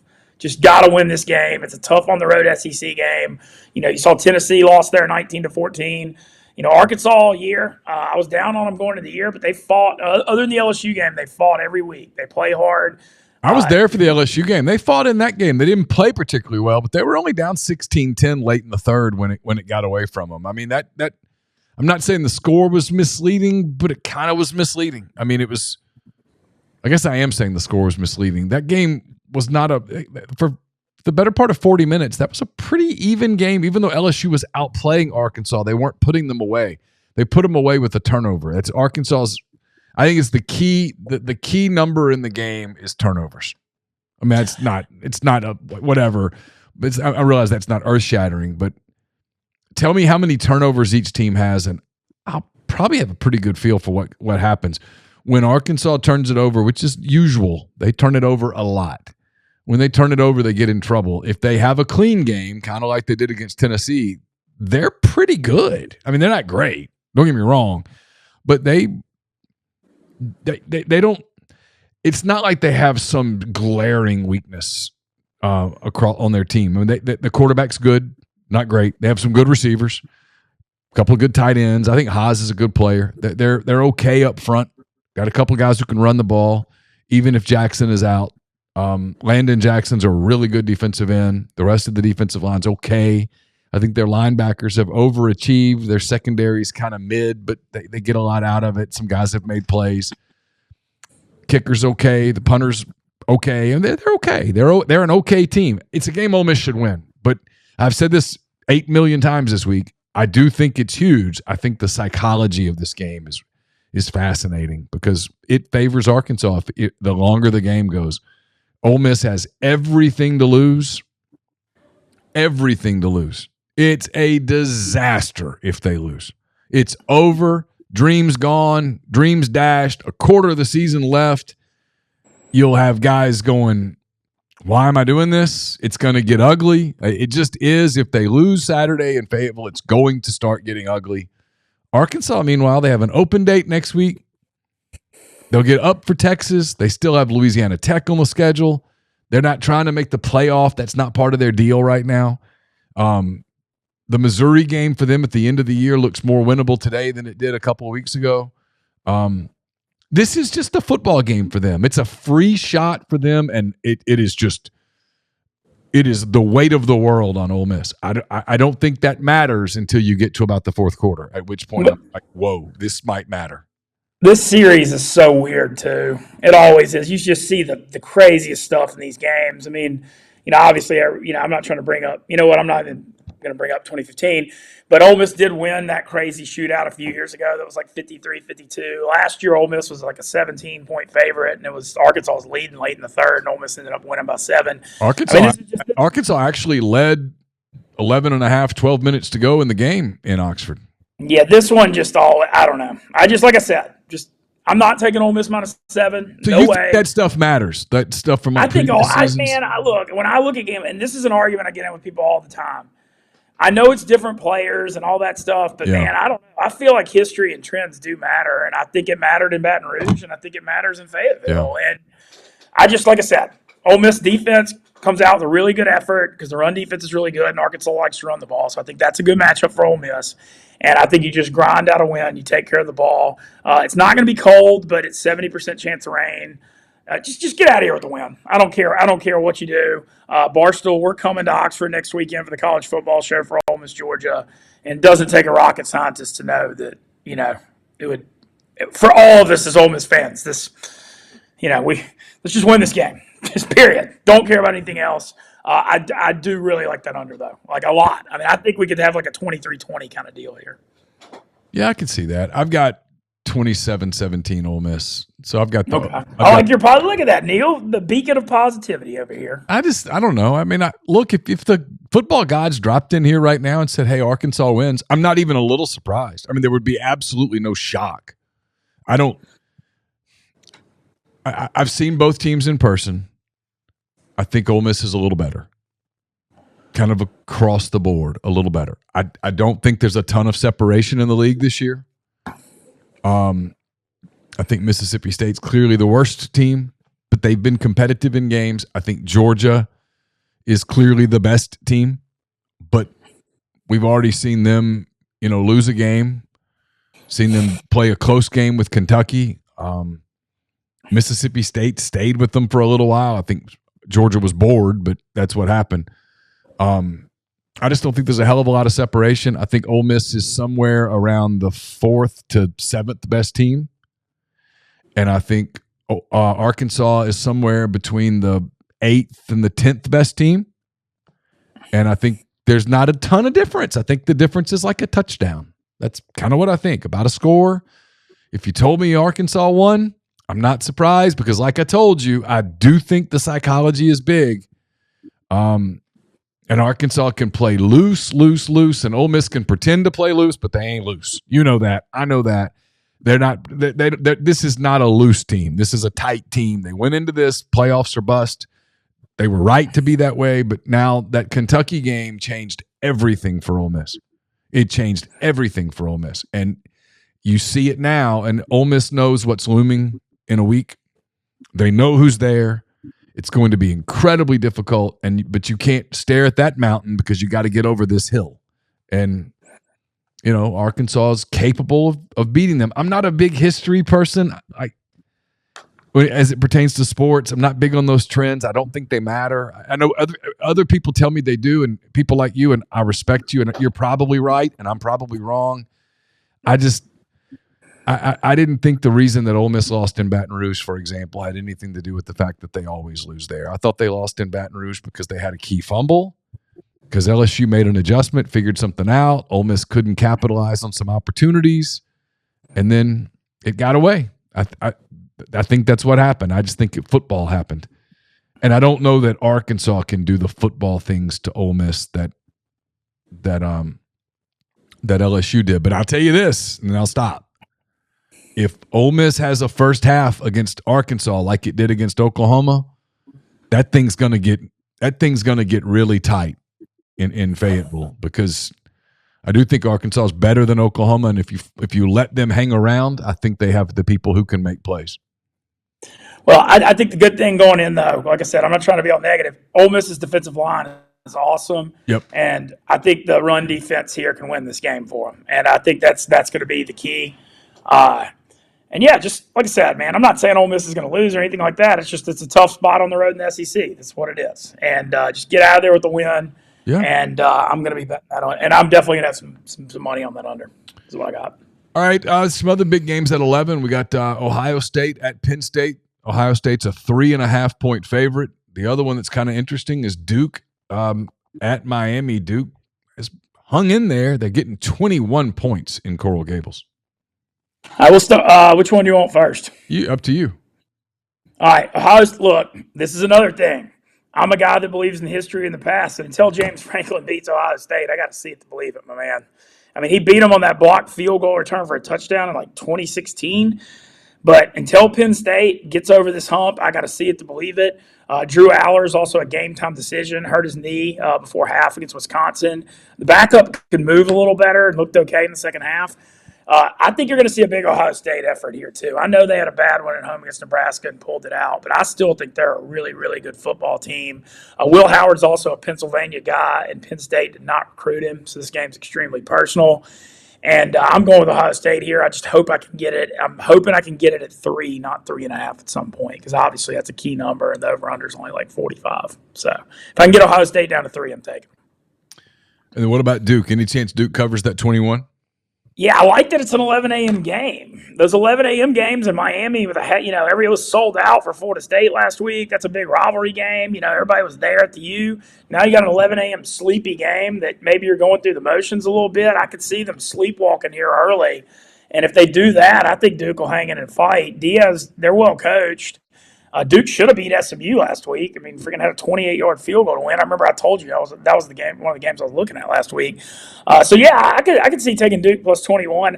I think if you want to go like super technical, look at Duke first half, because I could see Miami like sleepwalk. They have a trend to getting down in these games and then coming back in the second half.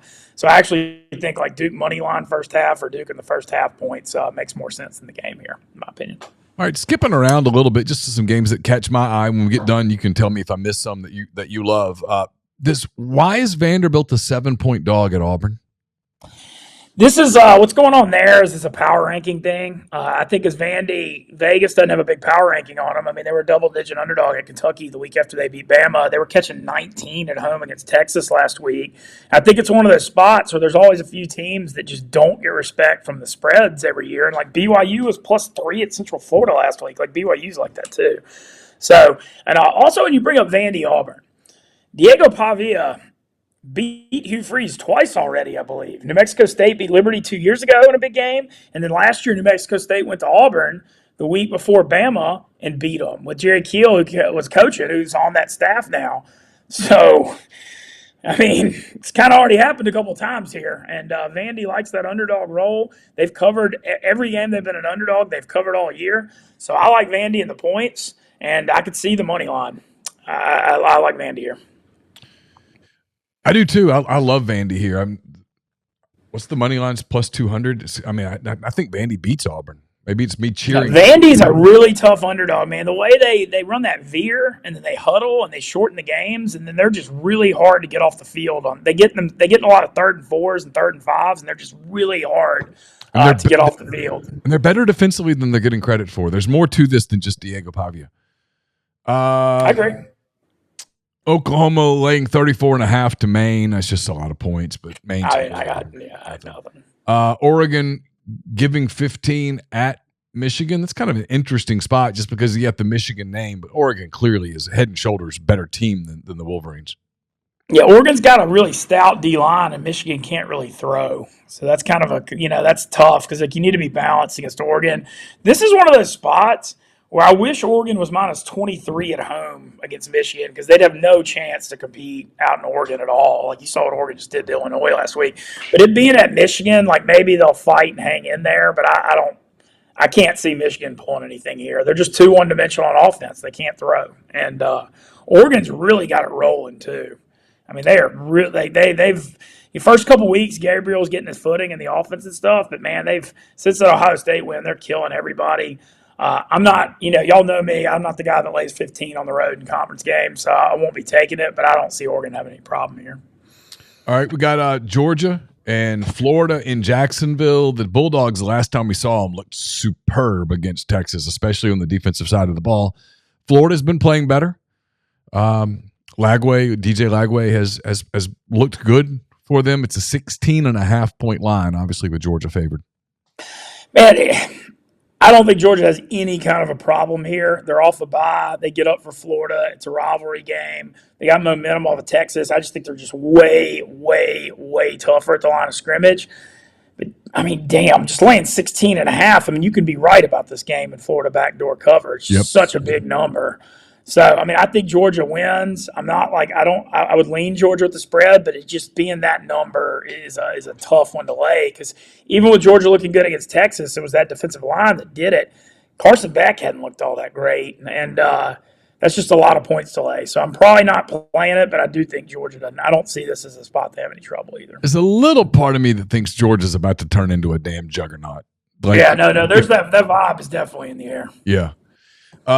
Indiana goes to Michigan State. The Hoosiers fast becoming one of the big stories in all of college football and are a legitimate playoff contender as of today. They're giving 7.5 in East Lansing. Hey, look, I hope y'all have been enjoying this on this pod because I've been taking Indiana we started this at the beginning of the year. I was one of the first people in on this Indiana deal. We've been taking them every week, and I don't see any reason to not take them now. Even at 7.5, this is the last week, the quarterback's out, but the backup has looked great. They won with him last week, and he played second half against Nebraska. And I don't see why they don't just keep it rolling. I mean, they're just a really good, well-coached football team. And so I like Indiana. I'm just looking at some games here. You can tell me if you want me to stop. UCLA is a 6.5-point dog at Nebraska. North Carolina. Feel like Nebraska should bounce back and win because UCLA's offense is bad. But the problem is that over/under is only 40, and so 6.5 is a lot in a game that could be low scoring. But I still lean Nebraska. Florida State's a 2.5-point home underdog to North Carolina. If you had told somebody before the year, hey, first weekend of November, Florida State's going to be a 2.5-point home underdog to North Carolina, you would have said, what? You would have been stunned. You would have said one of two things. Either something happened to Florida State or North Carolina is a rolling ball of butcher knives. And neither's true. Florida State's horrible. It's wild. That to me, it's one of the biggest stories of college football this year. They went out and put this team together, and it is a complete disaster. Yeah, it is. I lean North Carolina's not good, but I still lean them here because when you look at like that ACC hierarchy, everybody hates Florida State, and when they get a chance to crap on them, they're going to do it. And then you also look at the setup for this game. Everything Florida State had left as far as pride and all that went into that game at Miami last week in the rivalry game. And, yeah, they got blown out, but they played extremely hard. Their defense played hard and fought. They just couldn't move the ball. I don't think there's any pride left after that Miami game, and I think you got to go against them here. ULM and Marshall. Tough week last week, man. They were up 17-12 at half. I was loving it. I was excited, and they just got demolished in the second half of South Alabama. ULM's a 10-point underdog in Huntington. I'm a little worried the Cinderella, the midnight could be hitting here. Yeah, that was it's a tough water ski season all of a sudden. Yeah, no, I'm just they need one more for a bowl, but that second half effort was really rough last week, so I don't think I can take them this week. All right, we got UMass getting 18 in Starkville against Mississippi State. I actually think State might kill them. I know State can score, and they hadn't won in forever, and so I think they might be excited to play somebody they can win and score points. I actually love this game. I love Mississippi State minus the 18. Yeah, I think this is a spot where Levy wants to win. They say what you will about them; they've been playing hard, and I kind of like that. They didn't play terribly last week. They just couldn't stop Arkansas. They just couldn't stop them. They got out athleted in some spots, and they're bad against the run. And Arkansas is pretty good running the football. Texas A&M at South Carolina. I know it's becoming trendy, but I love Carolina here plus 2.5. Yeah, I'm on. No, you're speaking about this one, especially when you look at the point spread, 2.5. I mean, Ole Miss was 9.5 at South Carolina a few weeks ago. A&M 5-0 in the SEC, beats LSU primetime, and then you'd think they'd be 4 or 5 here, 2.5. If we know anything about South Carolina, they're always good for one of these SEC home upsets every year. They do it every year, and this is a night game. I don't know how now A&M's going from being the surprise to being the targeted team, and South Carolina A&M last week when they put Marcel Reed in, LSU didn't know what they were doing against that zone read. South Carolina will be prepared for that because their offense runs a similar thing.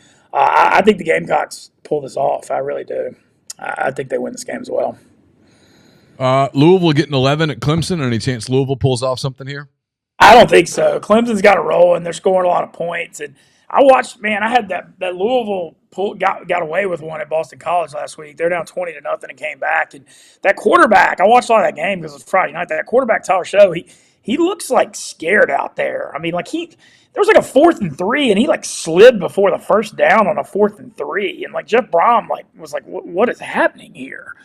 I don't know. I just think Clemson will blow them out. I don't think Louisville can compete on the road. Interesting game. Iowa giving 3 to Wisconsin on Saturday night in Iowa City. It's game. I'll be in Fayetteville kind of by myself on Saturday night. I might find a place to watch this one. I have no idea why this interests me some, but it kind of does. I'm betting on Iowa pretty big.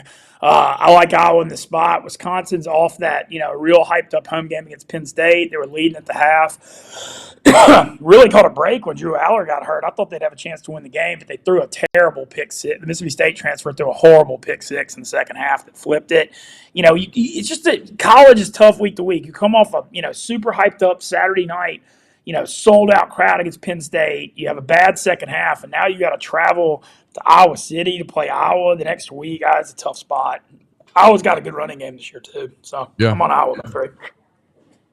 Kentucky and Tennessee. This is another one I love. It's a big number, but I don't think it's big enough. I love Tennessee minus 16.5 against Kentucky. I think Kentucky's done. They're toast. And this feels like, man, against defense, Kentucky might not score at all. Man, I'm kind of on the other side on it. Just because the over-under is only 45 and 16.5 is a huge number.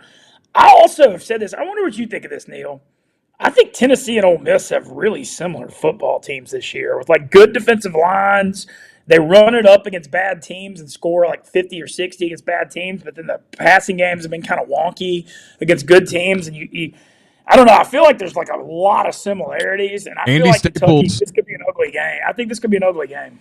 Andy Staples said the exact same thing. He said it's the reason he worries about Ole Miss and Fayetteville is because he thinks that Ole Miss and Tennessee are very similar teams.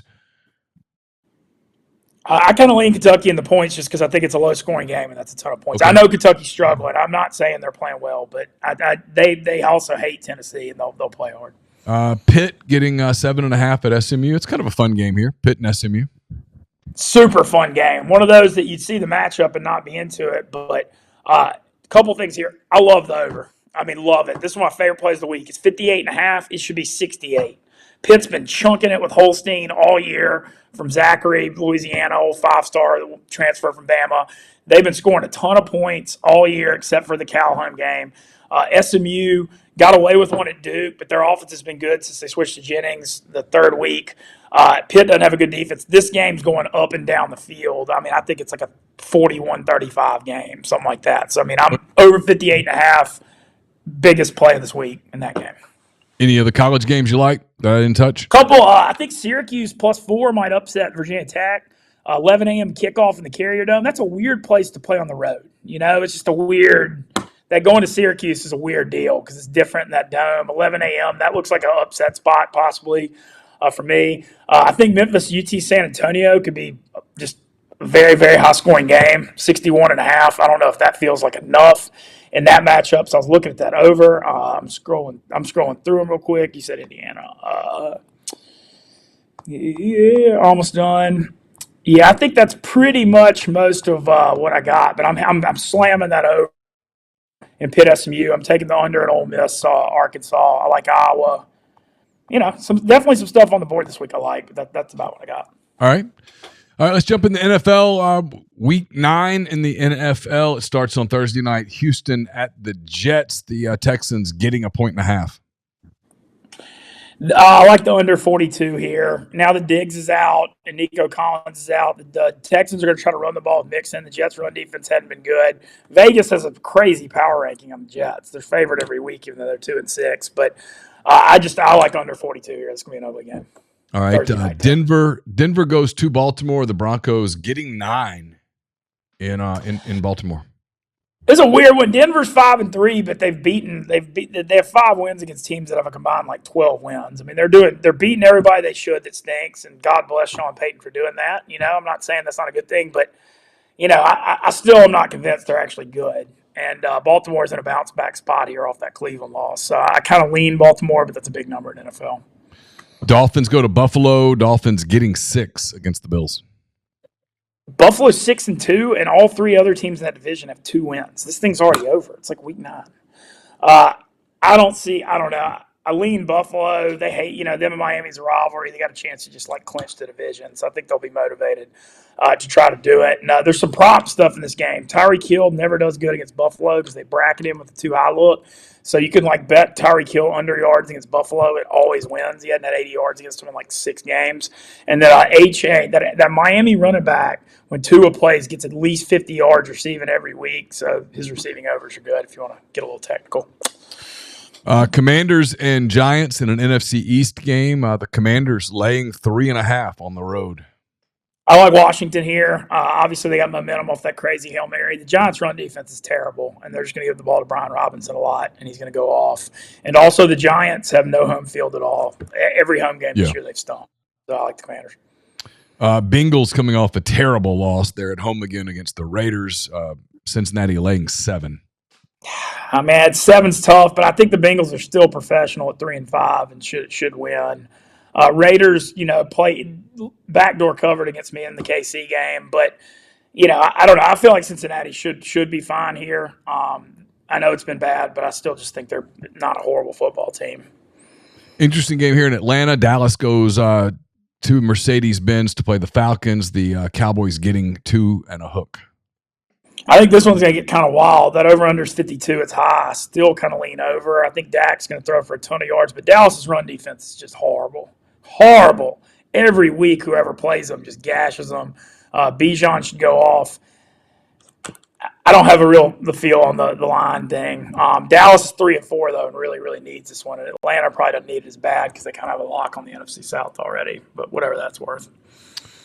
Chargers coming off that big win over the Saints. They go to Cleveland. Cleveland coming off the big win over Baltimore. It's a 1.5-point line with the Chargers giving the points. If the Chargers are playing football, I like the under, period, every week. And I also think watch out. Like, I love the Jameis story last week. I thought it was awesome. But the Jameis Winston experience, right when you have a good game, the 3-interception game is always looming. And I think there's a chance that's what's coming here Sunday. All right. Patriots go to Nashville, Tennessee, laying 3.5. Actually, I know this is one of those games you just look at and skip. I actually kind of like Patriots in the money line. Tennessee, How can you fire Mike Vrabel? Like that, just unbelievable. Like, I mean, he got them almost to the Super Bowl with Tannehill. Their roster has been a mess for years, and they get rid of Vrabel. I hope the Saints look at him this offseason. He's a really good coach, and they're just a total mess. And New England's bad, but they play hard. Speaking of the Saints, they're in Charlotte laying 7.5. How bad are the Panthers? The Panthers are getting 7.5 at home against the Saints. You got to see what's going on. Andy Dalton had a car wreck. I don't know if he's out this week or not. If Bryce Young's playing, then I sort of like the Saints. If Dalton plays, I like Carolina. Still waiting to hear if Derek Carr is going to play or not. I mean, how can you bet on this game? I will say the only thing I do like, Taysom Hill to the end zone once or twice here is the only real opinion I have. All right. Jacksonville, they go to Philly. Philly coming off the big win in Cincinnati. They're back at home, laying 7.5 against the Jags. Doug Peterson Bowl here. Going back to Philly. Won the Super Bowl. That makes me think Jacksonville might fight more because of how much this game is going to mean to him. But Jacksonville, Brian Thomas has been, the LSU receiver has been really good. He's questionable this week. If he's out, that's going to hurt that passing game. But I don't know. I kind of am talking myself into Jacksonville fighting a little bit here with this Doug Peterson thing. I mean, I feel like I could be an idiot and they get blown out because Philly has looked good the last couple of weeks. But I just got to feel like this has got to mean something to Doug Peterson, that they might fight a little harder than people think. Chicago, the Bears coming off that devastating loss to Washington. I don't know how you get over that quickly. They go to Arizona. They're getting a point in the desert. That's one interesting difference in college and pro sports, because college, the week-to-week stuff lingers. Pro sports, usually they can flush it. But having said that, I still like Arizona here. Arizona's a little hot. They got the big win at Miami, beat the Chargers on Monday Night Football. The Bears got to be rocked a little bit mentally. Arizona's kind of a weird place to go, so give me the Arizona. I'm with you. Detroit goes to Green Bay. It's kind of a feature game. Well, it depends on Green Bay's quarterback situation. The Packers a 3.5-point home dog against the Lions. Jordan Love's out. He's not playing. There's a bye week next week, so it sets up perfectly for him to sit this one and then just sit the bye week and come back. So that's what's happening, and that's why they're a 3.5-point dog. I can't believe I'm saying this, but I like the under. This is one of Detroit's only 2 outdoor games, and golf is not as good outdoors. Green Bay is going to run the ball with Malik Willis and try to shorten this game. And so I like under 48.5 is my play here. Okay. Rams and Seahawks in Seattle. Seahawks a 1.5-point home dog. if you can figure out the 2024 Seattle Seahawks, you know more than me, because this team week to week don't make no sense ever. I mean, it's just crazy. I mean, they're winning by 2 touchdowns in Atlanta, and then they're losing by 9 at home to the Giants. So it's hard to read this week to week. It's a rivalry game. I do kind of think the Rams are getting it together now that they got Nucleus and cut back. And then Jared Verse, that first rounder out of Florida State, their D-line's kind of stepping up. So they're playing better. I would lean the Rams, but, I mean, the thing is with Seattle, who knows what's showing up. The Sunday night game, it's in Minnesota. The Vikings giving 5 to the Indianapolis Colts coming off the Anthony Richardson I'm tired saga. Richardson's been benched. They're going to go with Flacco. In Minneapolis, the Vikes a 5-point favorite. I was going to say, if Richardson's playing, I love Minnesota, but if Flacco's playing, I'm yanking that. Maybe lean over slightly, 46.5, because these Colts games, Flacco, when he plays, they score 2 touchdowns more, and the Colts defense stinks, so I'll go over. All right, and then the Monday night game, it's the Tampa Bay Buccaneers go to Kansas City. Kansas City is laying 8.5 at Arrowhead. I mean, for the 1 millionth time, KC wins and doesn't cover, because that's just what they do in these games. They're a big favorite, and I think that's what's coming here again. Tampa, even without Evans and Godwin's playing hard. Baker threw for 330, and they fought against Atlanta, and I think they'll put up a fight here and not win, basically. All right, so Ben. But yeah, Neal, thank you so much for having me. I got a heart out, okay. But thank you so much for having me, and I always enjoy it. Talk to you next week. That's Ben Mintz. Our thanks to all of our guests for joining today on MPW Digital Extra, presented by Rustic Revivals. Big thanks to Andy Staples for his time. Mason Choate covers Arkansas for Rivals. Ben Mintz with Barstool. And, of course, my friends Wade and Suzanne Park Hill for sharing their story, one that I found very captivating. I hope you did, too. I'm so glad that worked out well for them. Probably a lot of lessons for all of us. And I just thought it was fascinating. Wanted to share it with you and really appreciate their time today on the show. Lots of programming coming your way. If you're watching this live on MPW Digital, McCready and Siskey, The Butcher versus the Dance Instructor, Pete's Pigskin Preview, some version of Hand Raised Guys here on a Halloween. And then all of this will be in podcast form at some point Thursday or Friday. If you're making the trip to Fayetteville, we'll make sure that we've got plenty of material for you on Spotify, Apple, wherever you listen to your podcast. Please hit the like button. Give us a 5-star review. Even if you say terrible things, hit 5 stars first. That's fine. Hit the like button, the follow button on YouTube. You can turn notifications off if you're worried about notifications. We'll never know unless you tell us. But we're over 10,000 now. We're growing. We're going to be able to bring more to you because of that. So appreciate everyone who is already subscribed. And if you're not subscribed, we humbly ask that you do. So we'll have coverage from Fayetteville on Saturday. I'll be there in person for rebelgrove.com. I'll join the MPW Digital Postgame Show presented by Realtree that afternoon. Chase Parham will be hosting that. So lots of coverage coming to you, Rebels, Razorbacks, and more. So again, thanks to everyone. Thanks to my good friends at Rustic Revivals. Don't forget, you can get in touch with them, rusticrevivalsms.com. You can call them directly at 228-217-1243. Until next week, take care.